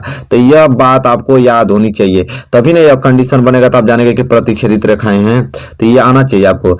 दूसरा कंडीशन कह रहा है यहाँ पे कि जो कि बहुत ही ज्यादा महत्वपूर्ण है, और यह कंडीशन यह कह रहा है कि यहाँ पे कि a1/a2 बराबर हो जाएगा b1/b2 के, ये भी बराबर हो जाएगा c1/c2 के, ठीक है स्टूडेंट। तो समझ लीजिए कि क्या हो जाएगा, यह समपाती रेखाएं हो जाएंगे। क्या हो जाएगा, समपाती रेखाएं। और बीजगणितीय रूप में अपरिमित रूप से अनेक हल। अच्छा देखिए बात को समझिए, a1/a2 बराबर नहीं होगा b1/b2 के, तो प्रतिच्छेदित रेखा है, मतलब कि कोई रेखा एक इधर जा रही है, एक रेखा इधर आ गया, मतलब एक ना एक जगह का इंटरसेक्ट करे, ठीक है, इंटरसेक्ट करे, प्रतिच्छेदित करे। और दूसरा करा कि a1/a2 बराबर b1/b2 बराबर c1/c2, अगर ये फॉलो करा है तो समपाती रेखा है। समपाती रेखा मतलब समझ रहे हैं आप लोग कि अगर एक रेखा ऐसे समीकरण जा रही है उसी पर दूसरा रेखा भी चलने लगेगी, ठीक है, तो ये होता है समपाती रेखा, मतलब एक दूसरे को ढक लेगी, ठीक है। और वहां पे अपरिमित रूप से अनेक हल निकलेगा, क्योंकि भाई उसी पे एक एक पूरा बिंदु उसी पे ढक रहा है, तो बहुत सारे हल निकल पाएंगे ना। और यहाँ पे एक ही जगह प्रतिच्छेदित कर रहा है तो एक हल निकलेगा। और तीसरा करा कि a1/a2 बराबर हो जाएगा b1/b2 के, लेकिन ये बराबर नहीं होगा c1/c2 के, तो क्या होगा, समांतर रेखाएं होगा। और समांतर रेखाएं मतलब कि कोई एक रेखा इस तरह जा रही है, उसी समांतर एक रेखा और इस तरह जाएगी उतनी दूरी पर, ठीक है, यहाँ की पूरी दूरी आपकी मेंटेन रहेगी। तो उस समय कोई हल नहीं, तब कोई कट भी नहीं करेगा, तो हल कहाँ निकल पाएगा, कोई हल नहीं निकल पाएगा स्टूडेंट, ठीक है। तो यह बात आपको इस टॉपिक जो टाइप है, जो टाइप के क्वेश्चन आते हैं, ये आपको आना चाहिए, तब ये क्वेश्चन लगा पाएंगे, ठीक है। तो अगर ये आप कर लिए हैं क्लियर स्टूडेंट, तो चलिए मैं लगाता हूं आप लोगों को। वहां से जो भी क्वेश्चन दिया था उसको हल करने की कोशिश करते हैं। देखिए अब क्वेश्चन यही चीज है, देखिए यहाँ मैं ले लिया हूँ, पहला क्वेश्चन को सॉल्व करने जा रहा हूँ। पहला क्वेश्चन ने आपको दिया है कि 5x माइनस 4y प्लस 8 बराबर 0 और 7x प्लस 6y माइनस 9 बराबर 0। यही तो है पहला। हम देखिए अब इसको थोड़ा हटा देता हूँ, हाँ अब इससे हल करते हैं। ये समीकरण है। अब देखिए ये दो चर वाले रैखिक समीकरण है। दो चर वाले का फॉर्मेट क्या होता है, ax plus by plus c बराबर 0। यही तो फॉर्मेट होता है स्टूडेंट, हाँ, क्योंकि सभी लोग जानते हैं फॉर्मेट तो ये होता है ax plus by plus c बराबर 0 होता है। तो चलिए स्टूडेंट देखिए यहाँ पे अब इसका हम क्या करेंगे, थोड़ा ब्राइटनेस कम करूं ताकि आपको स्पष्ट दिखाई दे। हाँ अब हम क्या करेंगे, तुलना करेंगे। यहाँ पे दो समीकरण है, तो दो, तो देखिए पहला क्या है आपका कि 5x माइनस 4y प्लस 8 बराबर 0। इसको तुलना करेंगे तो तुलना किस प्रकार करेंगे, तो a1x plus b1y plus c1 बराबर 0। ये 1 इसलिए लिख रहा हूं क्योंकि ये समीकरण पहला है और दो समीकरण दिया है, एक दिया है 7x प्लस 6y माइनस 9 बराबर 0। ऐसे तुलना हम करेंगे। ये दूसरा का समीकरण है तो 2 लिख देंगे, तो a2x plus b2y plus c2 बराबर 0। ठीक है। अब यहाँ पे क्या करेंगे, तुलना। अब तुलना करने पे इस x से ix कैंसिल, तो a1 बराबर क्या निकल गया 5, इस y से यह y कैंसिल, तब b1 बराबर क्या निकल गया -4, और यहाँ से c1 बराबर निकल गया 8। ठीक है, तो ये निकल गया। इसी प्रकार इससे तुलना करेंगे तो x से x कैंसिल, तो a2 बराबर 7, y से y कैंसिल, तो b2 बराबर 6 और c2 बराबर -9। ठीक है स्टूडेंट, ये आ गया। अब हमें तुलना करना था किसका, कि a1 बाटा a2 और b1 बाटा b2 और c1 बाटा c2, इस रूप में तुलना करना है। तो चलिए तुलना करेंगे, तो a1 बाटा a2 तुलना करेंगे, तो a1 कितना दिया है 5 और a2 कितना दिया है 7, तो ये 5/7 हो गया। इसी प्रकार हम b1 बाटा b2 का तुलना करेंगे, तो b1 कितना दिया है -4 और b2 कितना दिया है 6। इसे काटेंगे तो 2 दूनी के 4 और 2 3 6, -2/3 आ गया या 5/7 आ गया। तो ये बताइए क्या यह कंडीशन ये बन रहा है, a1 बाटा a2 जो यहाँ पे बराबर नहीं हो पा रहा है b1 बाटा b2 के, ये तो कंडीशन बनना है। देखिए a1 बाटा a2 जो है b1 बाटा b2 के बराबर है, नहीं है। तो अभी दोस्त मैंने बताया हूँ, अब उसको स्लिप में दिखाऊं तभी तो समझ में आएगा। मैं अभी जस्ट बताया हूँ कि a1 बाटा a2 बराबर नहीं होता है b1 बाटा b2 के, तो क्या होता है, प्रतिच्छेदित रेखाएं होती हैं। क्या, प्रतिच्छेदित रेखाएं होती हैं। ठीक है स्टूडेंट, देखिए हमसे यही क्वेश्चन पूछा था ना, कह रहा है बताइए कि प्रतिच्छेदित करती हैं कि समांतर है कि संपाती। तो बताइए पहला क्या होते हैं, तो प्रतिच्छेदित रेखाएं। तो क्या हो जाएगा, प्रतिच्छेदित रेखाएं। तो बताइए कि फॉर्मेट आपको मालूम रहेगा तभी तो कर पाएंगे। तो ये क्या हो जाएगा, प्रतिच्छेदित रेखाएं हैं, प्रतिच्छेदित रेखाएं हैं। कोई दिक्कत 1% आप लोगों को स्टूडेंट इसमें दिक्कत नहीं होगा। ठीक है, समझ रहे हैं। चलिए स्टूडेंट, अब ये क्वेश्चन पहला कंप्लीट हो गया, तो क्वेश्चन नंबर दूसरा देख लेते हैं। और क्वेश्चन दूसरा समीकरण दिया था, मैं नोट कर रहा हूँ कि 9x + 3y + 12 बराबर 0, यहाँ पे हो जाएगा 18x + 6y और +24 बराबर 0, यह था। चलिए इसे अब हल कीजिए। तो अब इसे भी तुलना करना है। तो अब पहला क्या है आपका 9x + 3y और +12 बराबर 0, इसे किससे तुलना करेंगे, तो a1x + b1y + c1 बराबर 0, इसे इससे तुलना करेंगे। ठीक है स्टूडेंट, और दूसरा समीकरण दिया है कि 18x + 6y + 24 बराबर 0, ये दूसरा का समीकरण है, तो इसलिए a2x + b2y + c2 बराबर 0, इससे तुलना करेंगे स्टूडेंट। ठीक है, इससे तुलना करेंगे तो x से x कैंसिल, तो a1 बराबर क्या निकल गया 9, यहाँ से y से y कैंसिल, तो b1 बराबर क्या निकल गया 3 और c1 बराबर निकल गया 12 स्टूडेंट। ठीक है, ये चीज हो गया। इसी तरह इसके x से x कैंसिल, तो a2 बराबर 8 निकल गया, y से y कैंसिल, तो b2 बराबर 6 निकल गया, यहाँ c2 बराबर क्या निकल गया 24 निकल गया स्टूडेंट। ठीक है, अब इस निकल गया। अब हमको तुलना करना है किसके रूप में, कि a1 बाटा a2, b1 बाटा b2, c1 बाटा c2, इस रूप में तुलना करना है। तो चलिए पहले हम तुलना करेंगे a1 बाटा a2 का। तो a1 कितना दिया यहाँ पे 9 और a2 कितना दिया यहाँ पे 8, तो ये 9/8 हो गया। ठीक है, इसी प्रकार b1 बाटा b2 देखेंगे, तो यहाँ b1 कितना दिया है 3 और b2 कितना दिया है 6। ठीक है, तो ये कितना हो जाएगा 3 एकम 3 और 3 दूनी के 6 हो जाएगा। ठीक है स्टूडेंट, चलिए स्टूडेंट देखिए, अच्छा स्टूडेंट देखिए यहाँ पे गलती है थोड़ा, a2 का वैल्यू कितना निकलेगा 18 ना, यहाँ पे 18 होगा, तो इसलिए a2 बराबर यहाँ 18 गया था, यहाँ a2 क्या होगा 18, तो ये 9/18, तो इसे काट दीजिए, तो 9 एकम 9 और 9 दूनी के 18, तो 1/2 हो गया। ठीक है, और इसका भी आ गया 1/2 आ गया।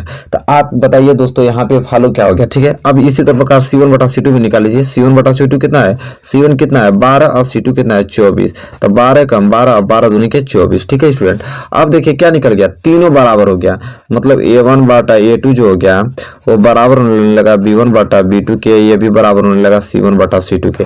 अब बताइए आप स्टूडेंट, जब यह बनता है कि a1 बाटा a2 बराबर होने लगता है b1 बाटा b2 के, यह बराबर होने लगता है c1 बाटा c2 से, क्या होता है संपाती रेखाएं होती है। ठीक है, तो ये क्या हो जाएगी, संपाती रेखाएं हो जाएगा स्टूडेंट, क्या हो जाएगा, संपातीय रेखाएं हो जाएगा। ठीक है, कोई दिक्कत 1% दिक्कत नहीं है। ठीक है, ये 18 था। ठीक है, तो जैसा कि देख पा रहे हैं कि एकदम क्लियर हो गया, कोई दिक्कत 1% दिक्कत नहीं है।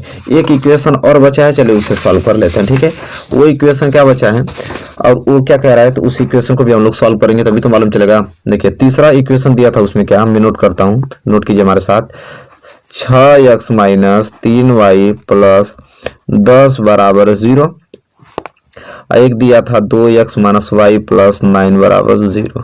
ठीक है। अब देखिए तो इसे भी हम लोग पहले तुलना करेंगे।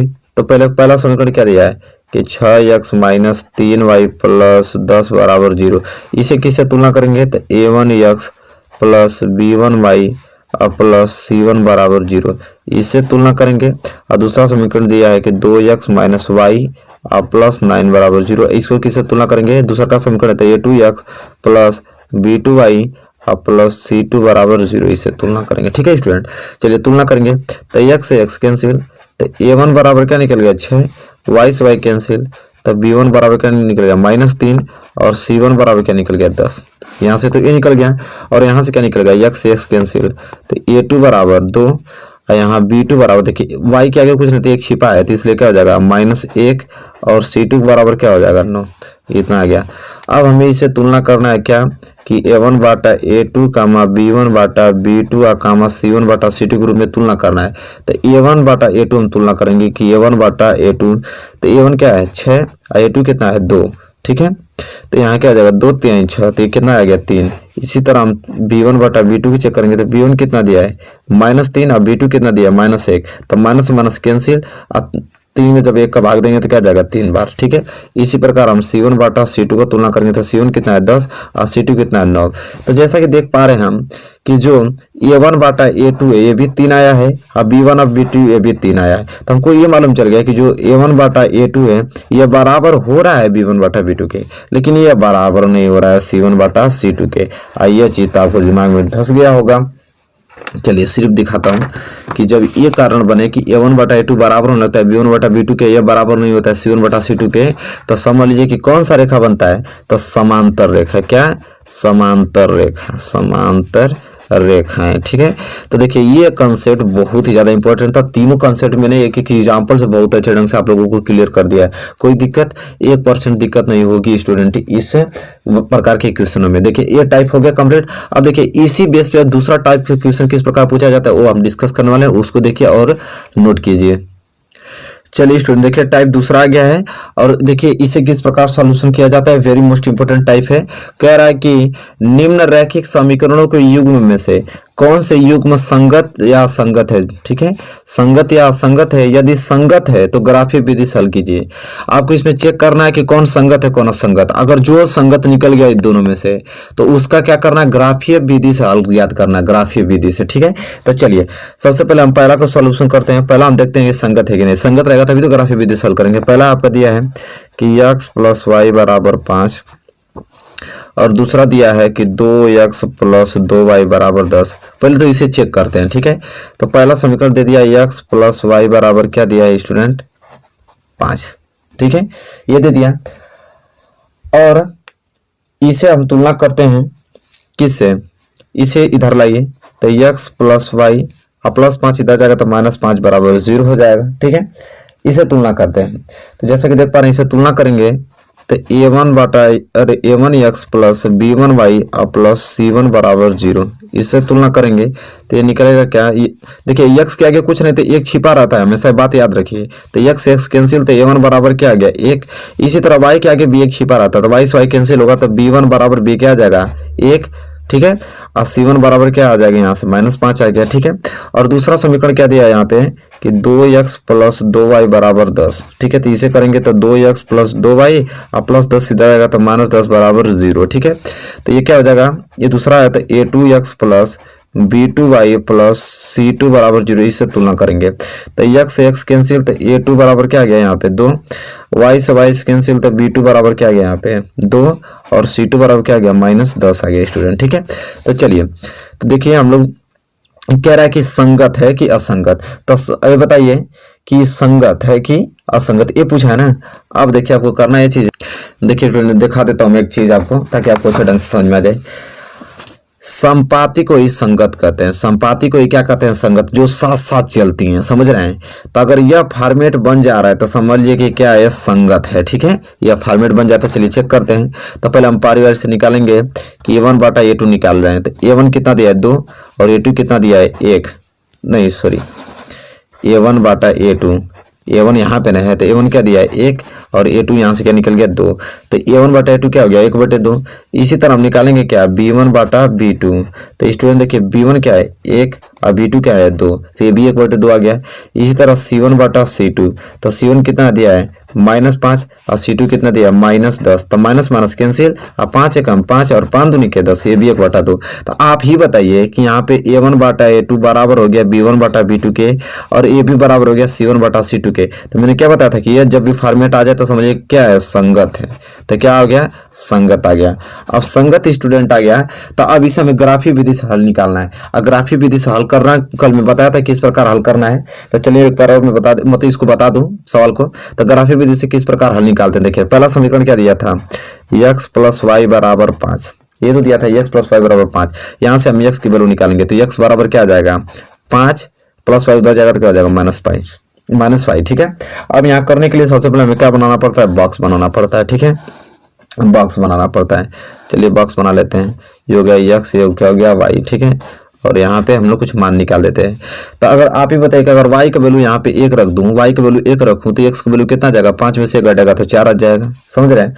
अगर यही y का वैल्यू अगर मैं 2 रख दूं तो 5 में से 2 चल जाएगा तो क्या बच जाएगा x का वैल्यू 3 बच जाएगा। इसी तरह y का वैल्यू अगर मैं यहाँ पे क्या रख दूं 3 रख दूं तो 5 में से 3 जाएगा तो x की वैल्यू क्या आ जाएगा 2 आ जाएगा। तो यह बॉक्स आपका तैयार हो गया इस समीकरण पहला से, ठीक है। और समीकरण दूसरा क्या दिया था हमसे कि 2x प्लस 2y बराबर 10, स्टूडेंट एन दिया तो था। तो यहाँ से 2 अगर मैं कॉमन ले लूँ तो क्या हो जाएगा x प्लस वाई बराबर क्या आ जाएगा 10, और 2 से 2 कटा दी, इसे कटा दूँ 2 5 10, तो ये क्या हो जाएगा x प्लस वाई बराबर 5, ठीक है। और यहाँ से निकालो तो x बराबर क्या निकल जाएगा 5 माइनस वाई, तो इससे यही समीकरण ये भी बनने लगा, ठीक है।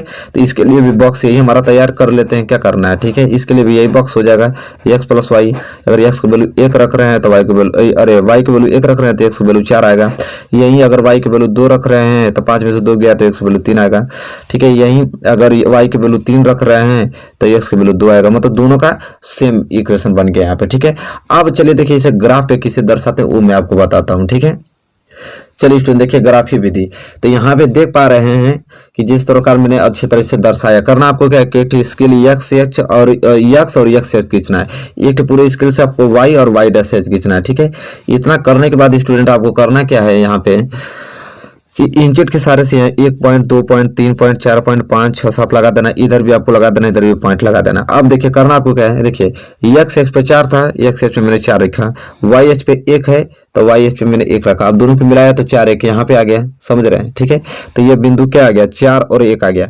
इसी तरह x पे 3 है तो x पे मैंने 3 लेके चल गया, y पे 2 है तो y पे मैंने 2 लेके चल गया। अब दोनों कहाँ मिल रहा है यहाँ पे, तो ये क्या हो जाएगा, पहले भुज लिखेंगे मतलब 3, फिर y लिखेंगे कोटि तो 2, तो 3 2 हो गया। इसी प्रकार x h पे 2 तो x h पे 2, y h पे 3 तो y h पे 3, ये मिल रहा है यहाँ पे, तो ये 3 और 2 हो गया, ठीक है। तो ये तीनों समीकरण मिल रहे हैं, तो इसी को दर्शाते हुए एक लाइन हम खींच देते हैं, ठीक है। खींच देंगे तो ये किसका समीकरण है x प्लस वाई बराबर 5, ठीक है। और सेम चीज ये चीज वही भी है, ठीक है। सेम चीज इसका भी वही चीज आया था तो उस सेम चीज उसी स्थान पे वो भी आ जाएगा, तो ये भी समीकरण उसी पे आ गया था। संपातिक में तो यही चीज तो होता है कि एक रेखा जा रही है तो उसी पे वो भी जाएगा, तो दोनों के लिए एक चीज सेम वही है तो उसी लाइन पे तो बनेगा वो भी चीज है। तो ये यही चीज होता है, क्या चीज, ग्राफी विधि। तो ग्राफी विधि आसान है, ठीक है। इस प्रकार आप बना के ग्राफी विधि से आप दर्शा सकते हैं, ठीक है। चलिए उम्मीद करता हूँ कि क्वेश्चन पहला इसका समझ में आ गया होगा। चलिए क्वेश्चन नंबर दूसरे कॉल करते हैं। तो चलिए पहला क्लियर हो गया, तो मतलब ये आपका क्या निकल गया था संगत, इसलिए हम लोग ग्राफी दर्शाए हैं, ठीक है। अब इसको चेक करते हैं कि ये क्या है, तो हम समीकरण उतार लेते हैं। यहाँ पे हमारे साथ नोट कीजिए x माइनस वाई बराबर 8 और दिया है आपका 3x माइनस 3y बराबर 16 दिया, ठीक है। चलिए अब इसको चेक करते हैं संगत है कि क्या है, ठीक है। तो पहला समीकरण आपका दिया है x माइनस वाई बराबर 8 दिया है, तो इसको हम लिखेंगे x माइनस वाई प्लस 8 इधर जाएगा तो माइनस 8 बराबर 0, ठीक है। और दूसरा का समीकरण दिया है कि 3x माइनस 3y बराबर क्या दिया है 16 दिया है स्टूडेंट, ठीक है। और जैसा कि देख पा रहे हैं कि यहाँ पे 3 कॉमन ले लूंगा तो क्या हो जाएगा x माइनस वाई बराबर क्या आ जाएगा 16, ठीक है। तो ये हो जाएगा x माइनस वाई बराबर, ये 3 गुणा में उधर जाएगा तो ये क्या हो जाएगा 16 बटा 3 आ जाएगा, ठीक है। तो किसमें हो जाएगा स्टूडेंट, तो ये हो गया भाग में, ठीक है। अब सिंपली आपको करना ये चीज है, नहीं तो एक प्रकार से सिंपली अगर इतना नहीं करना चाहते हैं तो इसी को रख लीजिए, 3x माइनस 3y है प्लस 16 इधर आ जाए तो क्या हो जाएगा माइनस 16 बराबर 0, ये समीकरण दूसरा मान लीजिए, ठीक है। उस तरह थोड़ा आपको डिफिकल्ट लगा तो ये तो आसान है ना, ठीक। अब तुलना कीजिए तो ये हो जाएगा a1 बटा x plus b1 a1 x plus b1 y plus c1 बराबर 0। इसे तुलना करेंगे इसे a2 x plus b2 y plus c2 बराबर 0, इससे तुलना करेंगे। ठीक है, तो यहाँ देखिए x के आगे कुछ नहीं तो एक छिपा होता है, तो x कैंसिल हो जाएगा, तो a1 बराबर क्या आ जाएगा 1। इसी तरह y से y कैंसिल हो जाता है, y के आगे भी एक छिपा होता है, इसलिए b1 बराबर भी क्या आ जाएगा -1 और c1 बराबर क्या आ जाएगा -60। ठीक है, ये तो ये आ गया। इसका तुलना करेंगे तो x कैंसिल, तो a2 बराबर क्या आ जाएगा 3, y से y कैंसिल, तो b2 बराबर क्या आ जाएगा -3 और यहाँ c2 बराबर क्या आ जाएगा -16 आ जाएगा। ठीक है, अब देखिए पहले हम तुलना करेंगे, तो हम क्या बताएंगे संगत कभी तब होगा जब a1 बटा a2 बराबर होने लगेगा b1 बटा b2 के, ये भी बराबर होने लगेगा c1 बटा c2 के, तभी संगत होगा। ठीक है, नहीं तो असंगत होगा। तो ये चीज याद होना चाहिए। अगर ये फॉर्मेट फॉलो करता है तो देखते हैं, तो हम निकालेंगे a1 बटा a2, तो a1 कितना दिया 1 और a2 कितना दिया 3, तो ये 1 बटा 3 आ गया।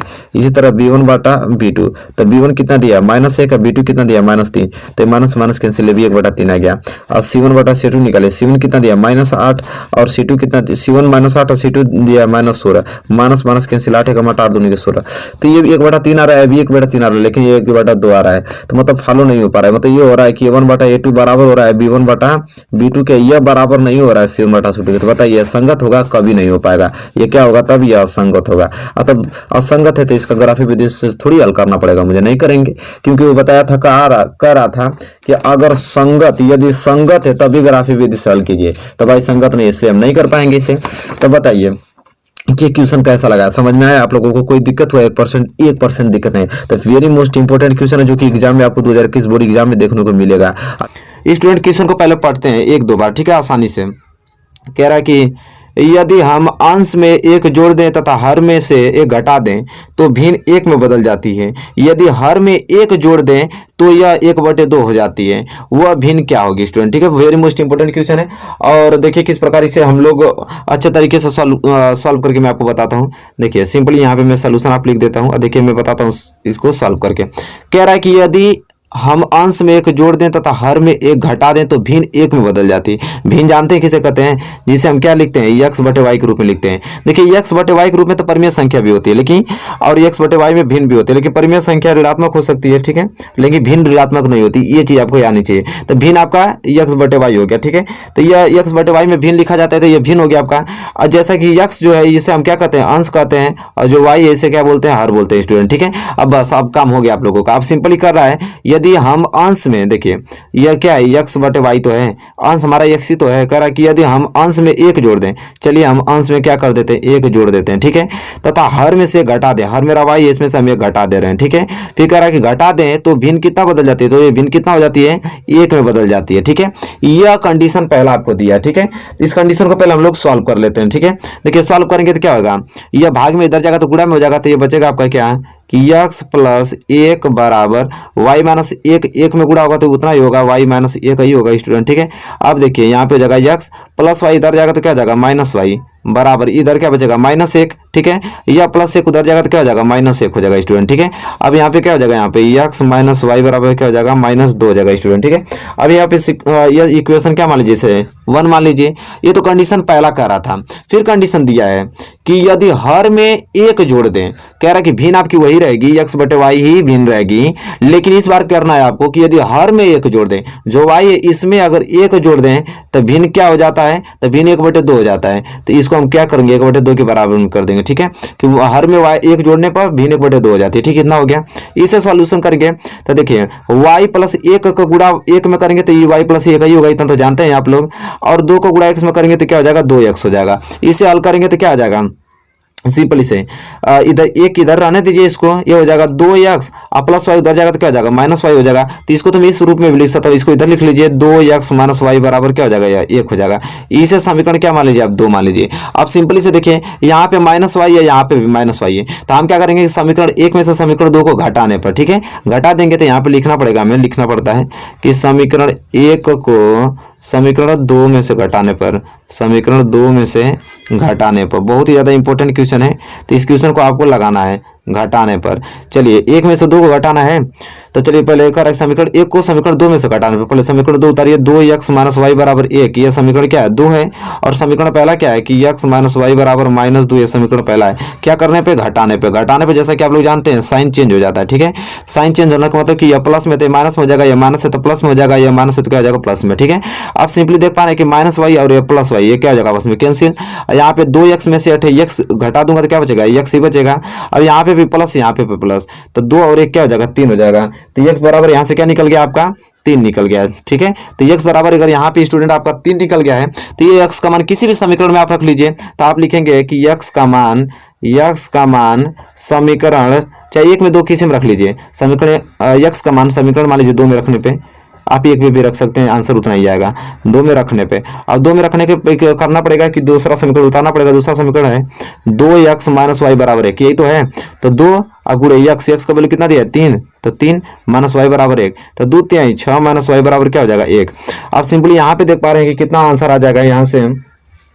तो स्टूडेंट यहाँ पे हो जाएगा कि माइनस वाई बराबर 1 और प्लस 6 उधर जाएगा तो क्या हो जाएगा -6। अब देख पा रहे हैं कि हो जाएगा माइनस वाई बराबर 1 माइनस 6 कितना हो जाएगा -5, तो माइनस माइनस कैंसिल, इसलिए वाई बराबर क्या आ गया 5 आ गया। तो देख पा रहे हैं कि x बराबर 3 आ गया, वाई बराबर 5। तो पूछा हमसे क्या इसमें, तो वह भिन्न क्या होगी, यही तो पूछा था कि वह भिन्न क्या होगी। तो भिन्न को किस में लिखते हैं x बटे वाई के रूप में लिखते हैं। तो x का कितना वैल्यू आया है आपका 3 और वाई का कितना वैल्यू आया है 5, मतलब वह भिन्न क्या होगी, तो 3/5 स्टूडेंट होगी। क्या होगी 3/5 होगी, ये इसका आंसर है। बताइए बहुत ही ज्यादा most important previous year question उठा के आप देख सकते हैं, ठीक है। लाजवाब क्वेश्चन इसी की कैटेगरी पे आएगा। 2 जोड़ने के लिए देगा, 3 जोड़ने के लिए आप इक्वेशन बनाना जानते हैं, आप इसी तरह इक्वेशन सेट कीजिएगा, हल कीजिएगा, आंसर आपको मिल जाएगा। देख पा रहे हैं बहुत ही ज्यादा महत्वपूर्ण प्रश्न है यहाँ पे। क्वेश्चन नंबर पहला आपका क्लियर होता हुआ इस क्वेश्चन को आपको नोट करके 2-3 बार प्रैक्टिस करके ही जाना है। चलिए क्वेश्चन नंबर पहला आपको अगर क्लियर हो गया होगा स्टूडेंट तो वीडियो को लाइक करते रहिए, शेयर भी करते रहिए, और हम बढ़ेंगे अगले क्वेश्चन की ओर, क्वेश्चन नंबर दूसरे की ओर। चलिए स्टूडेंट देखिए क्वेश्चन नंबर दूसरा आ गया, जो कि स्क्रीन पे बहुत ही ज्यादा आयु संबंधित प्रश्न पूछा जाता है आपके बोर्ड एग्जाम में, बहुत ही ज्यादा मोस्ट इंपोर्टेंट क्वेश्चन आ गया है। तो देखिए इस क्वेश्चन को किस प्रकार किया जाता है मैं आपको बता रहा हूँ। देखिए स्टूडेंट कह रहा है क्वेश्चन नंबर दूसरा कि 5 वर्ष पूर्व नूरी की आयु सोनू की आयु की 3 गुनी थी, 10 वर्ष पश्चात नूरी की आयु सोनू की आयु की 2 गुनी हो जाएगी, नूरी और सोनू की आयु कितनी है। तो देखिए स्टूडेंट ये कह रहा है कि पहले की बात कर रहा है और भविष्य में आने की बात कर रहा है कि 3 वर्ष बाद इतनी हो जाएगी, 2 वर्ष पहले इतनी थी, ठीक है। तो मैं आपको बता दूं कि इस प्रकार के सवाल को हल करते समय जब तक किसी व्यक्ति की प्रेजेंट एज मालूम नहीं रहेगी तब तक ना आप उसको पीछे ले जा सकते हैं ना उसको आगे ले जा सकते हैं। ये बताइए कि मैं अगर आपकी प्रेजेंट एज मालूम नहीं रहेगी, मैं कहूँगा कि 5 वर्ष बाद कितने वर्ष के रहेंगे तो आप बता पाएंगे कितने वर्ष के रहेंगे, कभी नहीं। चाहे मैं कहूँगा कि आप बताइए 3 वर्ष पहले कितने वर्ष के थे तो आप बता पाएंगे नहीं, तब तक आपके प्रेजेंट एज मालूम नहीं रहेगी, तब घटाएं बढ़ाएंगे कैसे। तो सबसे पहले देखिए ना इसमें नूरी की प्रेजेंट आयु दिया है ना सोनू की ही प्रेजेंट आयु दिया है, तो हमें क्या कर नहीं दिया रहता है तो उसको मानना पड़ता है। तो चलिए मैं बताता हूँ कि यहाँ पे सोल्यूशन हेडिंग डाल लीजिए, फिर मैं आपको बताता हूँ किस प्रकार से हल करना है, ठीक है स्टूडेंट। देखिए कह रहा है कि 5 वर्ष पूर्व नूरी की आयु सोनू की आयु की 3 गुनी थी। तो पहले हम लोग मानेंगे कि नूरी की वर्तमान आयु क्या है, ठीक है। तो हम लोग लिखेंगे यहाँ पे कि माना नूरी की वर्तमान आयु, माना नूरी की वर्तमान आयु, माना नूरी की वर्तमान आयु, ठीक है। तो यहाँ पे लिखेंगे हम लोग, ठीक है, आराम से लिखे आप लोग, माना नूरी की वर्तमान आयु। तो नूरी की वर्तमान आयु क्या मान लेंगे हम लोग को मालूम कुछ नहीं, तो हम लोग x वर्ष मान लेंगे, ठीक है स्टूडेंट। क्या मान लेंगे x वर्ष मान लेंगे। इसी तरह तो सोनू को भी नहीं मालूम तो हम लोग मानेंगे कि सोनू की वर्तमान आयु बराबर क्या मान लेंगे y वर्ष मान लेंगे, बात खत्म। अब यहाँ पे परसेंटेज मालूम चल गया तो जो कंडीशन दिया उसके अनुसार हम लोग लिखेंगे। तो यहाँ 2 शर्त दिया तो हम लोग पहले प्रथम शर्तानुसार हल करेंगे, ठीक है। कि प्रथम शर्तानुसार क्या कह रहा है, देखिए जिस प्रकार मैं लिख रहा हूँ बोर्ड एग्जाम में भी आपको इसी प्रकार लिखना है प्रथमानुसार, ठीक है। प्रथम शर्तानुसार क्या कह रहा है कि 5 वर्ष पूर्व नूरी की आयु, कह रहा है 5 वर्ष पहले। ये बताइए कि इस समय वर्तमान में अगर नूरी की आयु x वर्ष है तो 5 वर्ष पहले कितनी हो जाएगी, तो x माइनस 5 वर्ष हो जाएगी, ठीक है, क्योंकि 5 वर्ष घटाएंगे हम। उसी प्रकार कह रहा है कि 5 वर्ष नूरी की आयु सोनू की आयु की 3 गुनी थी। ये बताइए कि वर्तमान में x वर्ष है नूरी की आयु, तो 5 वर्ष पहले कितनी हो जाएगी x माइनस 5।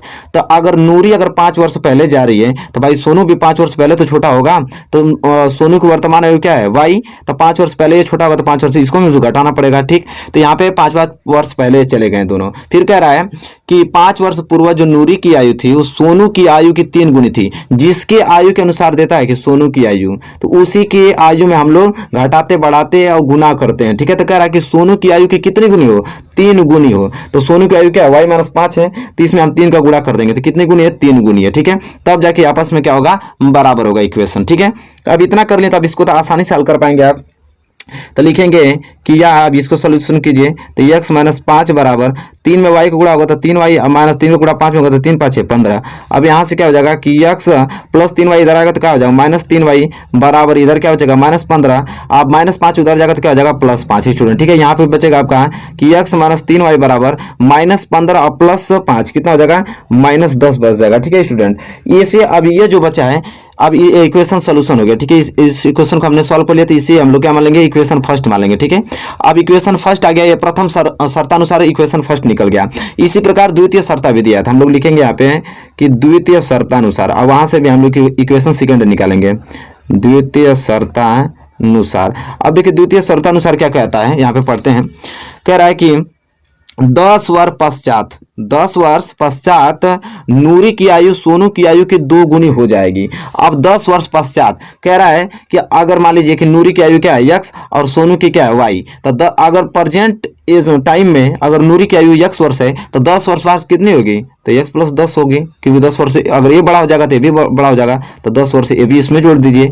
तो देखिए यह क्या होगा, नूरी की आयु 10 वर्ष की बाद की हो गई, ये सोनू की आयु की 10 वर्ष की बाद आयु होगी, ठीक है। अब कहा है देखिए यहाँ पे कि 10 वर्ष पश्चात नूरी की आयु सोनू की आयु की कितनी गुनी, 2 गुनी हो जाएगी।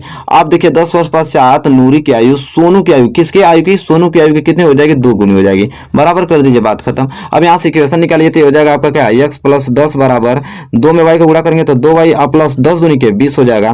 यहाँ पे निकलेगा x + 2y इधर आएगा तो क्या हो जाएगा, -2y बराबर इधर बचा 20 + 10 उधर जाएगा तो क्या हो जाएगा, -10। यहाँ से बचेगा x - 2y बराबर 20 में 10 गया तो क्या बच गया, 10 बच गया। इसे समीकरण क्या मान लीजिए, 2 मान लीजिए। अब समीकरण पहला निकल गया, समीकरण दूसरा था। अब करना क्या, अब इसे आसानी से हल कर लीजिए। तो यहाँ पे जैसा कि देख पा रहे हैं कि इसे किस प्रकार हम लोग हल करेंगे। तो देखिए ये भी +x है, ये भी +x है, ठीक है। तो अगर इन दूसरे के समीकरण में से पहले समीकरण को घटा दें तो आराम से सोल्यूशन हो जाएगा इसका। तो हम लोग लिखेंगे यहाँ पे कि समीकरण पहले को समीकरण दूसरे में से घटाने पे, समीकरण दूसरे में से घटाने पे, ठीक है, घटाने पर। अब घटाने पर तब देखिए समीकरण पहला को दूसरे में से घटाना, तो दूसरा समीकरण उतारिए, x - 2y बराबर क्या दिया, 10। अब पहला समीकरण क्या दिया है कि x - 3y बराबर -10, ठीक है। और लिखा है क्या, घटाने पर, तो साइन चेंज हो जाएगा, तो ये प्लस होता है माइनस, ये माइनस है तो प्लस, या माइनस है तो क्या हो जाएगा प्लस। यहाँ पे +x -x कैंसिल हो जाएगा, यहाँ पे -2y या +3y, तो क्या बचेगा, सिर्फ y बचेगा, ठीक है। यहाँ पे +10, यहाँ पे +10, तो 10 क्या हो जाएगा 20, तो y बराबर क्या गया स्टूडेंट, 20 आ गया। y बराबर क्या गया, 20 आ गया। तो आप सिंपली आपको करना क्या, y का वैल्यू किसी में रख लीजिए। तो आप लिखेंगे कि y का मान किसी में भी आप रख सकते हैं, y का मान समीकरण, ठीक है, y का मान समीकरण आप 2 में रख लीजिए, समीकरण 2 में रखने पर, ठीक है। देखिए बहुत इंपॉर्टेंट क्वेश्चन है, 2 में रखने के लिए हमें दूसरा समीकरण उतारना पड़ेगा कि x - 2y बराबर 10, ये तो दिया है, तो जहाँ भी y वहाँ 20 रखना पड़ेगा। तो x - 2 y जा गया, तो हम लोग लिखेंगे 20 बराबर 10। अब x - 20 दूनी के कितना हो जाएगा, 40 बराबर क्या हो जाएगा 10। अब यहाँ से x बराबर क्या हो जाएगा 10 और -40 उधर जाएगा तो क्या हो जाएगा +40, ठीक है। तो x बराबर 40 और 10 50, तो x बराबर 50 और y बराबर 20 आ गया स्टूडेंट, ठीक है। तो जैसा कि आप जान पा रहे हैं कि x किसकी वैल्यू माने थे हम लोग, तो x किसका माना था, वायु, तो हम लोग माने थे किसी नूरी की।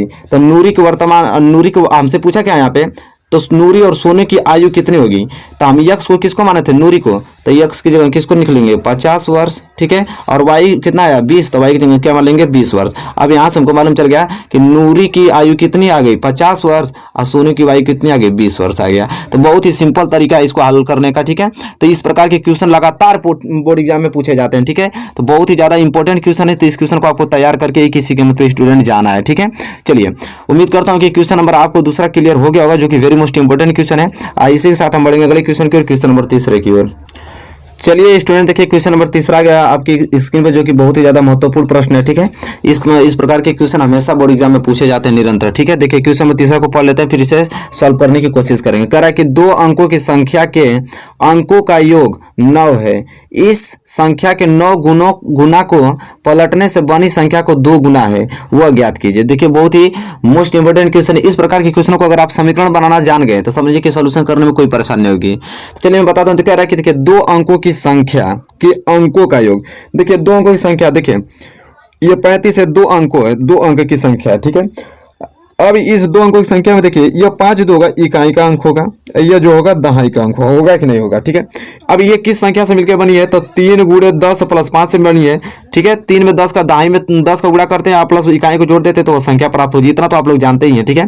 तो इसी प्रकार ये भी कह रहा है कि 2 अंकों की संख्या के अंकों का योग 9 है। इस संख्या के 9 गुना को पलटने से बनी संख्या को 2 गुना है, वह ज्ञात कीजिए, ठीक है। तो चलिए हम लोग को आराम से हल करेंगे, ठीक है। हम लोग को इकाई की संख्या दहाई की संख्या तो मालूम नहीं है, सिर्फ 2 अंकों की संख्या बोला है। तो 2 अंकों की संख्या में जाहिर सी बात है एक इकाई की संख्या होगी, एक दहाई की संख्या होगी ही होगी। तो हम लोग मान लेंगे कि माना, यहाँ लिखेंगे कि माना दहाई का अंक, माना दहाई का अंक क्या मान लेंगे हम? x मान लेते हैं।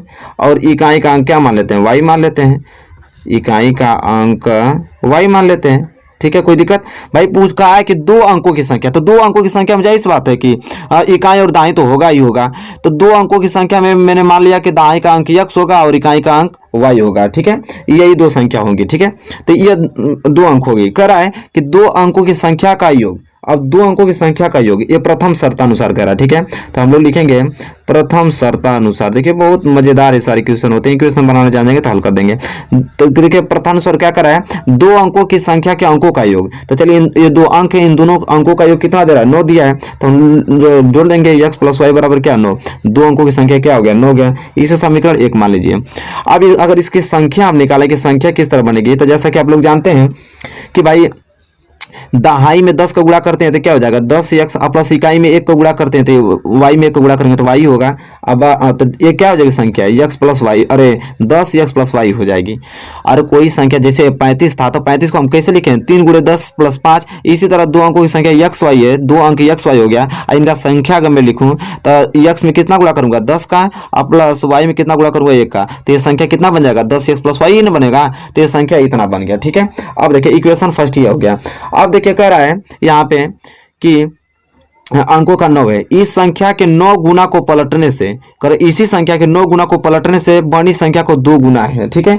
अब देखिए क्या कर रहा है यहाँ पे? अंकों के स्थान बदलने पर बनी संख्या। अब यहाँ पर हम लिखेंगे कि अंकों के स्थान, चलिए अंकों के स्थान बदल देते हैं। तो अंकों के स्थान बदलने पर, अंकों के स्थान बदलने पर बनी संख्या, अगर अंकों के स्थान ही बदल जाए तो संख्या कितनी बनेगी, ठीक है।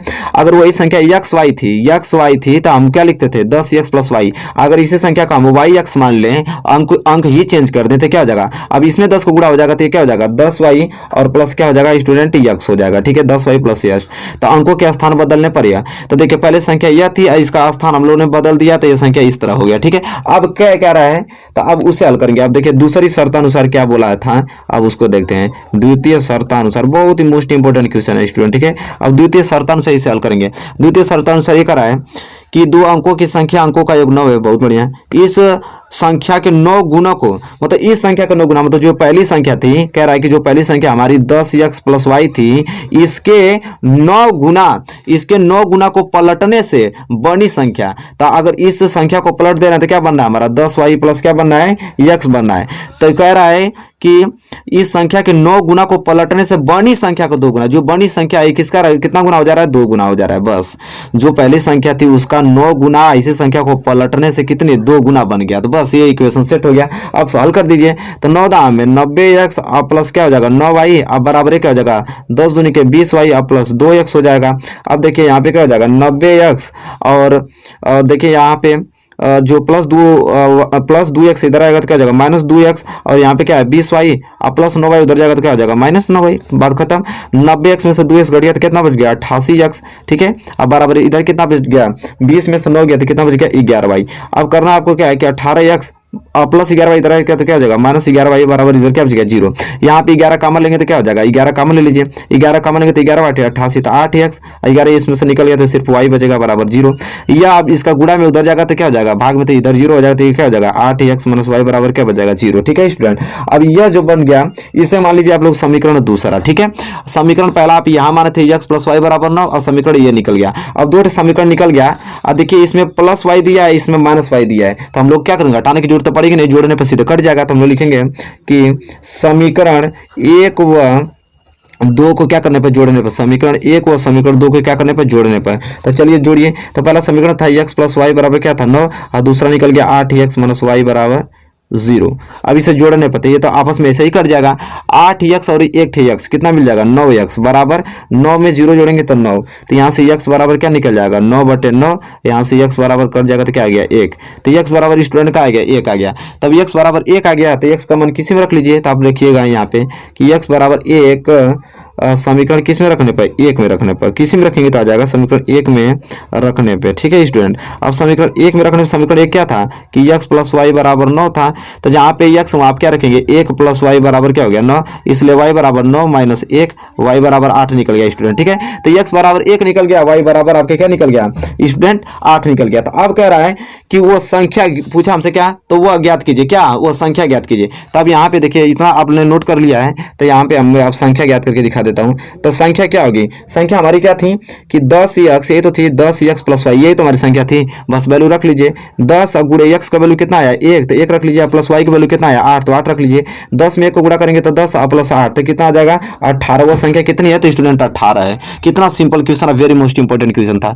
तब बताइए स्टूडेंट कि ये क्वेश्चन आपको समझ में आया है कि नहीं। तो यह क्वेश्चन बहुत ही ज्यादा मोस्ट इंपॉर्टेंट रहता है। ठीक, तो देखिए आज की जो टाइप बहुत आप लोग की खास होने वाली है, जैसा कि देख पा रहे हैं इस टाइप से क्वेश्चन पूछता है कि दो चर वाले रैखिक समीकरण युग्मों को हल करने की विधियां। तो देखिए दो चर वाले रैखिक समीकरण को हल करने की दो विधियां निम्नलिखित हैं। एक तो ग्राफीय विधि से हल किया जाता है, एक बीजगणितीय रूप से। तो ग्राफीय विधि से मैंने डिस्कस कर दिया था पार्ट 2 वाले में, वहां से आप वीडियो देख सकते हैं।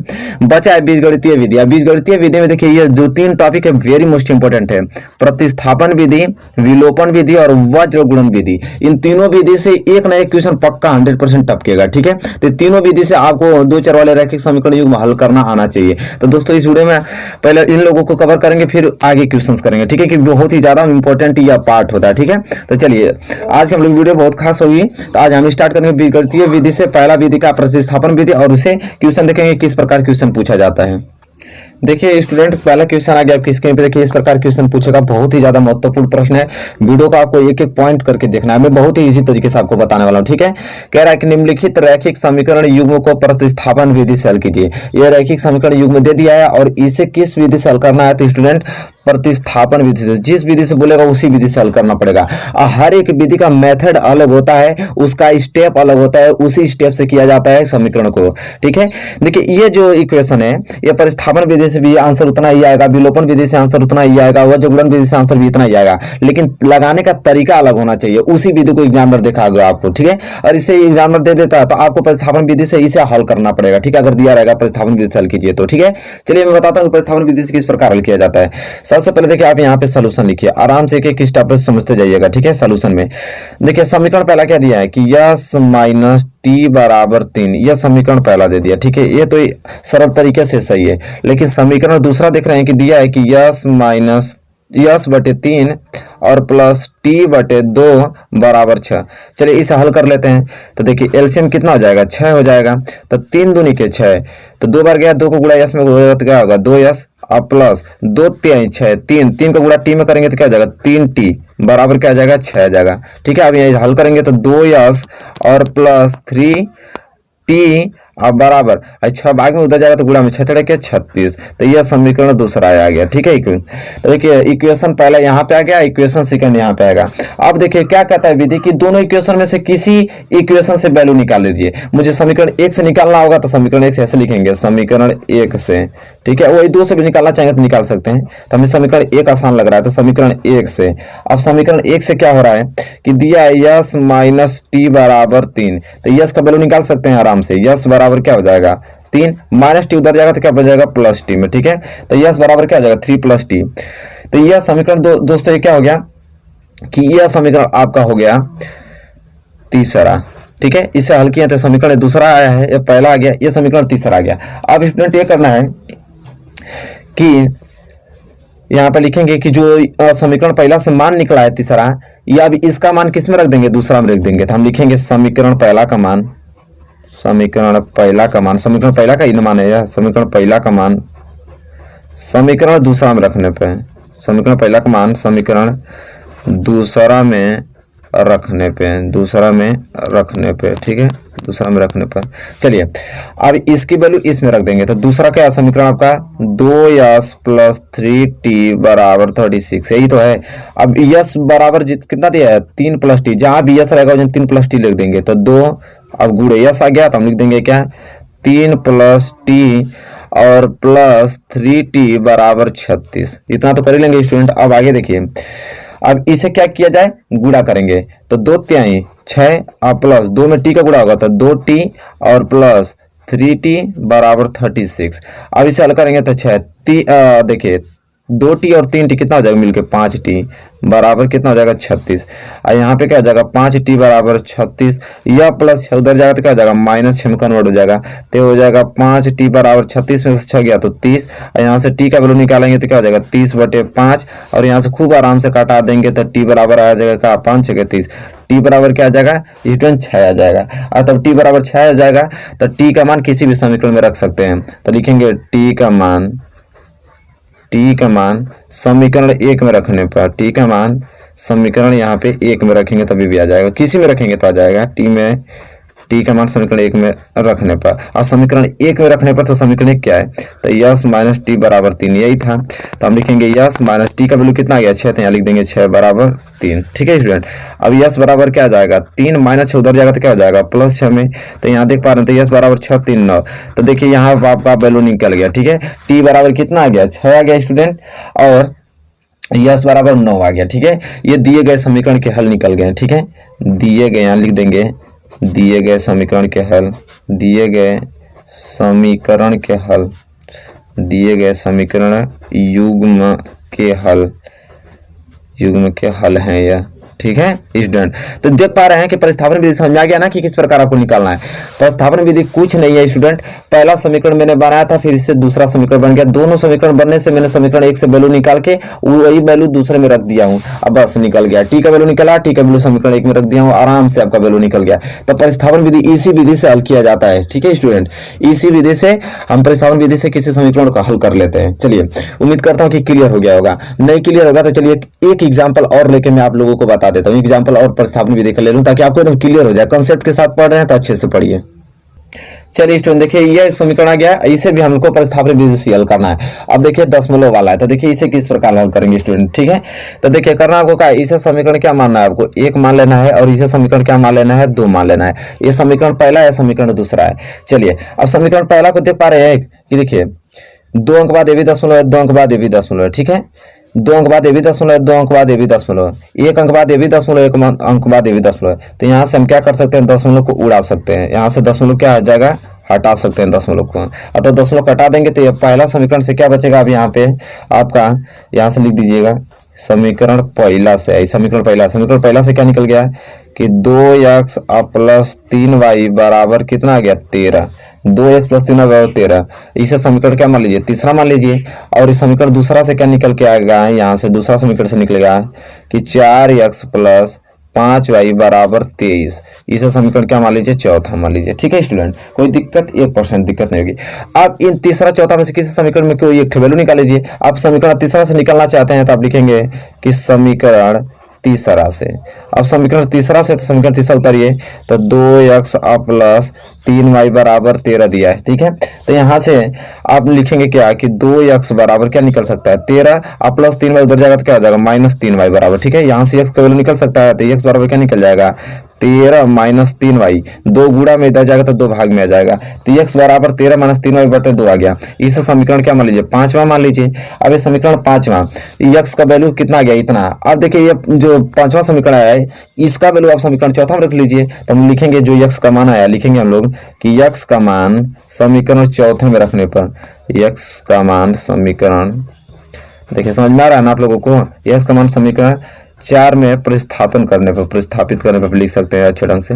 प्रतिस्थापित करने पे। देखिए एक एक पॉइंट आराम से पढ़िए, ठीक है, एक बार पढ़िए कंसेप्ट क्लियर हो जाए आप लोगों का, बार बार पढ़ने की जरूरत ना पड़े, ठीक है। प्रतिस्थापन करने पर जब आप x की वैल्यू समीकरण 4 में प्रतिस्थापन कर रहे हैं तो समीकरण 4 उतारना पड़ेगा। समीकरण 4 क्या है हमारा कि 4x प्लस 5y बराबर क्या है 23, ठीक है। अब जहाँ पे bx है हम ये वैल्यू रख देंगे, ठीक है। तो 4 अब x आ गया तो हम रख देंगे क्या है कि 13 माइनस 3y बटे में 2 हम प्लस 5y बराबर क्या 23, ठीक है। अब इसे हल करेंगे तो देखिए 2 से कटा दीजिए, 2 दूनी के 4, इसका गुणा करेंगे तो 13 दूनी के 26 और 3y में 2 का गुणा होगा तो 3 दूनी के क्या जाएगा 6y आ जाएगा, ठीक है। अब देखिए यहाँ से 26 माइनस 6y और प्लस इधर क्या बचा 5y बराबर क्या बच गया इधर 23 बच गया, ठीक है।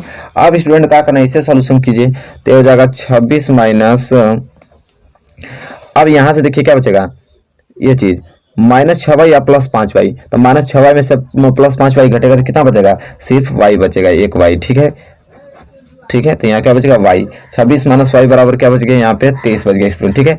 अब देखिए ये माइनस y इधर रहने दीजिए, या 23 ये 26 उधर जाएगा तो क्या हो जाएगा माइनस 26 आ जाएगा, ठीक है। अरे माइनस y जैसे ऐसे उतार दीजिए, अब प्लस 26 उतर जाएगा तो माइनस 26 होगा, इतना जानते हैं आप लोग। तो माइनस y बराबर ये देखिए 23 में से 26 घटेगा तो क्या बचेगा -3 बचेगा, ठीक है।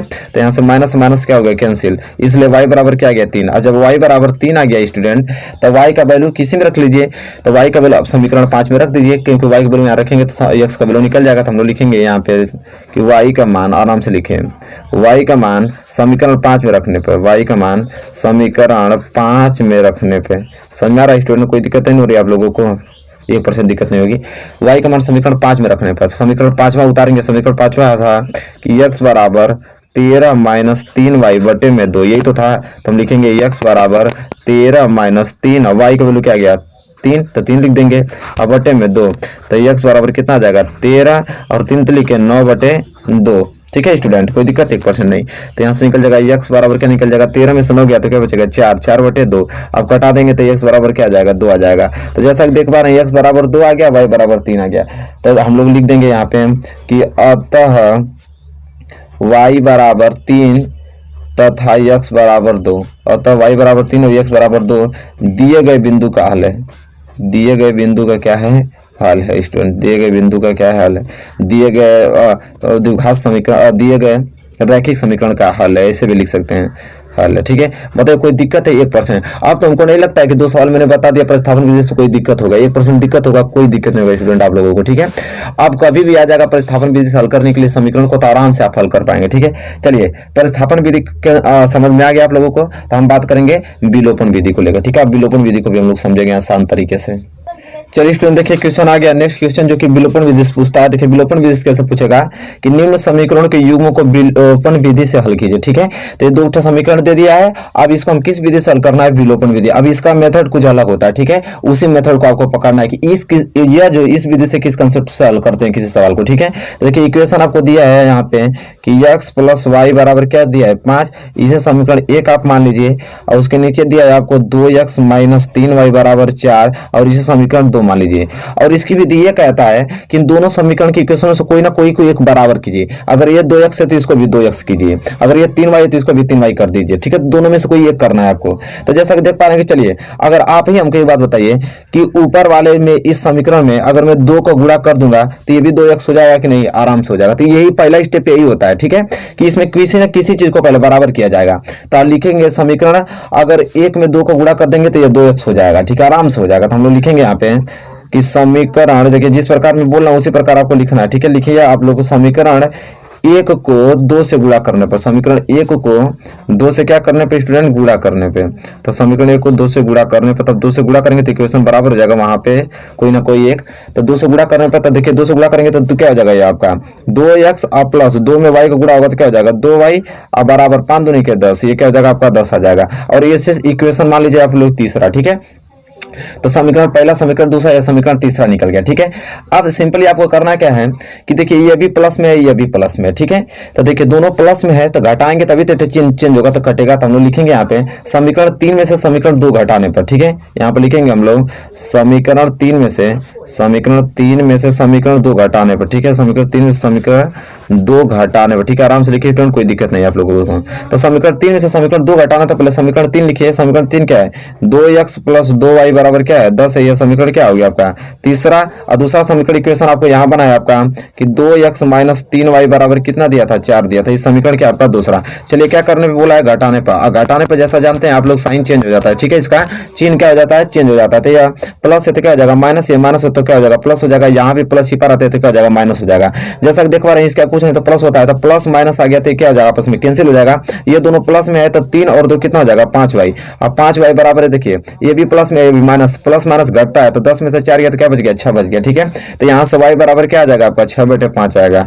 तो y बराबर 6 यहाँ से 5 आ गया। अब सिंपली आपको करना है कि y का मान किसी भी समीकरण में रख दीजिए। तो यहाँ लिखिए कि y का मान समीकरण 1 में रखने पे, y का मान समीकरण किस में रखने पे 1 में रखने पे, y का मान समीकरण 1 में रखने पे स्टूडेंट। ठीक है, तो कोई एक किसी भी समीकरण में रखेंगे तभी भी आंसर आ जाएगा, लेकिन आपको इजीली लग रहा है समीकरण 1 तो 1 ही में रख दीजिए। अब समीकरण 1 में रखने के लिए बोला y का मान, तो y का मान क्या है, समीकरण 1 क्या था हमारा कि x + y बराबर क्या दिया था 5 दिया था। ये तो समीकरण पहला था x + y बराबर 5। अब सिंपली जहां भी y हुआ 6/5 रख दीजिए। तो x है तो x को x उतार दीजिए, y आ गया तो y की जगह रखेंगे 6/5 रखेंगे। अब बराबर यहाँ पे क्या हो गया 5 हो गया। यहाँ से x की वैल्यू निकालेंगे तब 5 और प्लस 6/5 उधर जाएगा तो क्या हो जाएगा -6/5 हो जाएगा। अब सिंपली x बराबर 5 गुणा 5 में करेंगे तो क्या हो जाएगा 50 - 6 क्या हो जाएगा 5 निकल जाएगा। तो x बराबर यहाँ से क्या 25 में से 6 गया तो 19/5 आ गया। तो जैसा कि देख पा रहे हैं बहुत ही सिंपल तरीके से मैंने हल कर दिया। x बराबर 19/5 और y बराबर 6/5 आ गया। तो यही आपकी विलोपन विधि है। ठीक है, इसी विधि से हम लोग हल करते हैं। ठीक है स्टूडेंट, देखिए मैं दिखा देता हूँ, दिखाई नहीं दे रहा था तो यहाँ पे समझ गए ना, x बराबर 5 - 6/5 था तो 25 - 6/5, 25 में 6 गया तो 19/5। तो यहाँ से x की वैल्यू निकल गया था। तो बताइए कोई दिक्कत हुआ है, 1% दिक्कत है। विलोपन विधि यही कहता है कि आप किसी न किसी एक चीज को बराबर कर दीजिए, बराबर करने के बाद फिर दोनों में से घटा दीजिए, जोड़ दीजिए, वहां से इक्वेशन एक मान निकल जाएगा, फिर दूसरे में इक्वेशन में रखेंगे वहां दूसरा वैल्यू निकल जाएगा। तो उम्मीद करता हूँ विलोपन विधि आपको समझ में आ गया होगा। नहीं समझ में आएगा तो चलिए एक क्वेश्चन और ले लेता हूँ और मैं आपको बता देता हूँ विलोपन विधि से किस प्रकार हल किया जाता है, ताकि कंसेप्ट आपको बिल्कुल मजबूत हो सके। चलिए दोस्तों देखिए क्वेश्चन दूसरा गया, इसको भी उसी विधि से हल कर लेते हैं ताकि आपका कंसेप्ट पूर्ण रूप से क्लियर हो सके। ठीक है, देखिए स्टूडेंट करना आपको यह चीज है कि ये समीकरण आपको मान लीजिए 1 मान लीजिए, या यह समीकरण आपको 2 मान लीजिए। ये 2 इक्वेशन दिए, दोनों इक्वेशन को विलोपन विधि से हमको हल करना है। ठीक है क्लियर। तो अब जैसा कि सभी लोग आप लोग जानते हैं कि किसी न किसी एक को बराबर करना पड़ेगा। तो ये देखिए 4y है और ये 2y है। इस 2y में अगर मैं 2 को गुणा कर दूं तो भी 4y हो जाएगा कि नहीं। तो मतलब हमको ये मालूम चल गया कि समीकरण 2 में हमें 2 से गुणा करना है। तो हमको लिखना पड़ता है, यहाँ पे लिखेंगे हम लोग कि समीकरण, यहाँ पे लिखिए कि समीकरण 2 को 2 से गुणा करने पे, 2 को 2 से गुणा करने पे कोई ना कोई एक बराबर करना पड़ेगा। 2 से गुणा करने पे, 2 से गुणा करने पर 2 से गुणा करना है आप लोगों को। तो इसमें अगर 2 का आप गुणा करते हैं तो कितना आएगा 2 दूनी के 4x, तो 4x हो जाएगा, और 2 दूनी के 4 तो 4y हो जाएगा, और 2 दूनी के 4 तो 4 हो जाएगा। ठीक है, इसे समीकरण आप तीसरा मान लीजिए। ठीक है, अब देखिए समीकरण तीसरा में -4y आ गया, समीकरण पहला में +4y, तो +4y या -4y, तो इसे जोड़ने पे जोड़ेंगे तभी तो, नहीं तो घटाएंगे तो चिन्ह चेंज हो जाएगा, तो फिर दिक्कत हो जाएगी। तो ये भी -4y, ये भी +4y। तीसरा हम यहाँ पे लिखेंगे कि समीकरण 1 और समीकरण 2 को जोड़ने पर, समीकरण 1 व समीकरण 2 को जोड़ने पर स्टूडेंट। ठीक है, समीकरण 1 और समीकरण 2 को क्या करने पर स्टूडेंट जोड़ने पर। अब चलिए जोड़ रहे हैं हम लोग स्टूडेंट, तो दोनों को उतारना पड़ेगा। समीकरण पहला क्या है कि 3x + 4y बराबर 10, और समीकरण तीसरा क्या है, ठीक है, अरे समीकरण पहला और समीकरण तीसरा नहीं, अब तीसरा रहेगा तभी तो ये वाला है। तो ये लिखेंगे 4x - 4y बराबर 4, समीकरण पहला और समीकरण तीसरा को जोड़ने पर। ठीक है स्टूडेंट, तो चलिए जोड़ने यहाँ पे लिख लीजिएगा आप लोग। जोड़ने पर साइन चेंज नहीं होता, जैसा सभी लोग जानते हैं। ठीक है, तो जोड़ने पर साइन चेंज नहीं होता है। तब +4y - 4y क्या हो गया कैंसिल, और यहाँ पे क्या होगा 3x और 4x मिलके क्या हो जाएगा 7x बराबर 10 और 4 कितना हो जाएगा 14 हो जाएगा। यहाँ से x का वैल्यू निकल सकता है, तो ये हो जाएगा 14/7 कैंसिल हो जाएगा, तो हो जाएगा x बराबर 2। तो दोस्तों x बराबर क्या आ गया 2 आ गया। अब x बराबर 2 आ गया तो x का वैल्यू किसी में रख दीजिए। ठीक है, तो x का मान समीकरण 2 में रखने पर चाहे किसी में भी रख दीजिए। लिखिए आप लोग x का मान समीकरण 2 में रखने पर, x का मान समीकरण 2 में रखने पर, अब समीकरण 2 में रखने पे बोल रहा है तो समीकरण 2 उतारना पड़ेगा। और समीकरण 2 आपका था कि 2x माइनस 2y बराबर 2, ये तो था।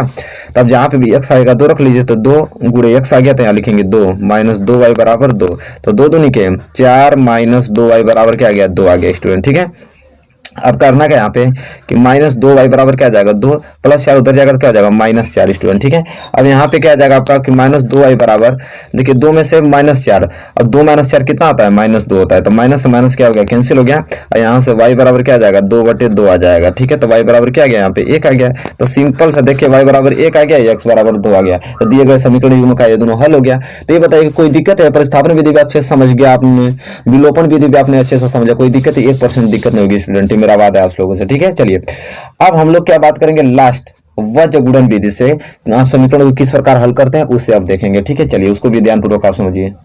चलिए स्टूडेंट देखिए आ गया ये आप लोगों से कि पूछा गया क्वेश्चन कि निम्न रैखिक समीकरण युग्म को वज्र गुणन विधि से हल कीजिए। ये आपको समीकरण दे रखा है, इसको हल करना है आपको वज्र गुणन विधि से। मैं बताऊंगा आपको कि वज्र गुणन विधि कैसे हल किया जाता है।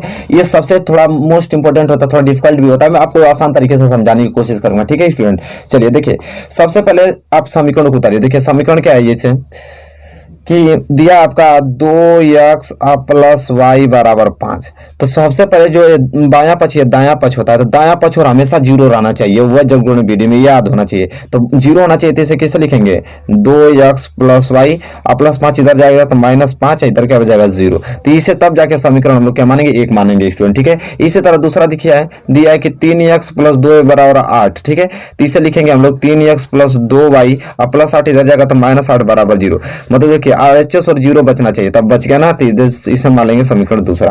अब देखिए समीकरण 1 हो गया, समीकरण क्या हो गया 2 हो गया। ठीक है स्टूडेंट, अब यहाँ पे मैं उतार देता हूं कि 2x प्लस वाई माइनस 5 बराबर 0, ये समीकरण फर्स्ट हो गया।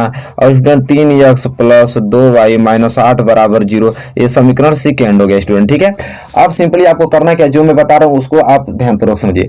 तो फार्मूला होता है आपका कि x y और 1, x y 1, और फिर होता है फार्मूला आपका 23/12, क्या होता है 23/12। अब इसका मतलब क्या हो रहा है स्टूडेंट, अब आप ध्यान से समझने की कोशिश कीजिए। ये दो का मतलब समझ रहे हैं कि दूसरा इक्वेशन पे देखिए, दूसरा इक्वेशन मतलब कि y के आगे कुछ नहीं तो एक छिपा होता है, तो ऊपर 1 और नीचे 2, तो यह 2 की जगह क्या हो जाएगा आपका नीचे 1/2 हो जाएगा, क्या हो जाएगा 1/2। इसी तरह तीसरा पद दिया गया, तो तीसरा पद के ऊपर क्या है -5 और ये -8, तो ये हो जाएगा -5 बटे क्या हो जाएगा -8 हो जाएगा स्टूडेंट। देखिए पहला मतलब पहला पद, यहाँ 2 यहाँ 3, तो हो जाएगा 2/3 हो जाएगा स्टूडेंट। यह ट्रिक होती है, इसे लगाने की समझ लीजिएगा। ठीक है, फिर दूसरा गया, दूसरा पद ये है, तो ये दूसरा पद को क्या होगा 1/2 ही होगा। ठीक है, क्योंकि यहाँ पे भी 1/2 है, यहाँ पे भी 1/2 होगा। अब करना क्या है स्टूडेंट आप लोगों को सिंपल तरीके से कि स्टूडेंट यहाँ पे ये करना है आप लोगों को कि यहाँ ऊपर लिखना है आपको x, अब x बटे में आपको लिखना है, तो क्या तो x बटे में लिखना है, तो देखिए x का ये जो इक्वेशन है इसका मल्टीप्लाई आपको इसमें करना है, तो -8 का गुणा 1 में करेंगे तो क्या आ जाएगा -8। अब इस 2 का गुणा इसमें करना आपको, तो 2 का गुणा माइनस में करेंगे। अब देखिए -8 का गुणा 1 में किया तो -8, फिर फार्मूला में माइनस होता आपने माइनस लगा दिया। ठीक है, फिर -5 का गुणा 2 में करेंगे तो हो जाएगा आपका क्या -10 हो जाएगा स्टूडेंट। ठीक है, फिर आपको करना क्या है यहाँ पे बराबर लगा देना, फिर क्या लिखना है y लिखना है, y बटे में करना है, तो फिर इसका गुणा कर आपको इसमें करना पड़ेगा, तो -5 का गुणा 3 में करेंगे तो क्या हो जाएगा -15 हो जाएगा स्टूडेंट। फार्मूला में माइनस लगा तो माइनस लगा देंगे। ठीक है, फिर देखिए -8 का गुणा 2 में करेंगे तो क्या हो जाएगा -16 हो जाएगा स्टूडेंट। ठीक है, फिर करना है आपको ये है कि बराबर, देखिए फिर बराबर में आपको क्या कर देना है यहाँ पे फिर 1 लिखना है। ठीक है, 1 बटे में आपको क्या करना है इस समीकरण का इसमें गुणा कीजिए, तो 2 दूनी के क्या हो जाएगा 4, फिर फार्मूला माइनस लगा दीजिए, 3 है कम 3, तो ये क्या हो जाएगा 3। अब सिंपली करना, अब इसे हल करना है हमको स्टूडेंट। ठीक है, करना है तो इसे कैसे हल करेंगे, तो हो जाएगा x बटे में -8, इस माइनस गुणा इस माइनस में करेंगे तो ये क्या हो जाएगा +10 हो जाएगा। अब बराबर y बटे में यह क्या हो जाएगा -15, इस माइनस गुणा इस माइनस में होगा तो क्या हो जाएगा प्लस कितना हो जाएगा 16। ठीक है, अब बराबर 1/4 में से 3 गया तो क्या हो गया 1 हो गया। ठीक है, अब सिंपली हल कीजिए तो क्या हो जाएगा x बटे में -8 और +10, तो कितना हो जाएगा -8 और +10 2 हो जाएगा। ठीक है, क्योंकि 10 में से 8 जाएगा तो 2 ही बचेगा, चिन्ह बड़ा का लगेगा। ठीक है, बराबर अब देखिए यहाँ पे हो जाएगा। चलिए स्टूडेंट अब क्या करना है इसको, तो y बटे में -15 और +16, -15 और +16 क्या होता है 1 होता है, अब बराबर क्या हो जाएगा 1/1 हो जाएगा स्टूडेंट।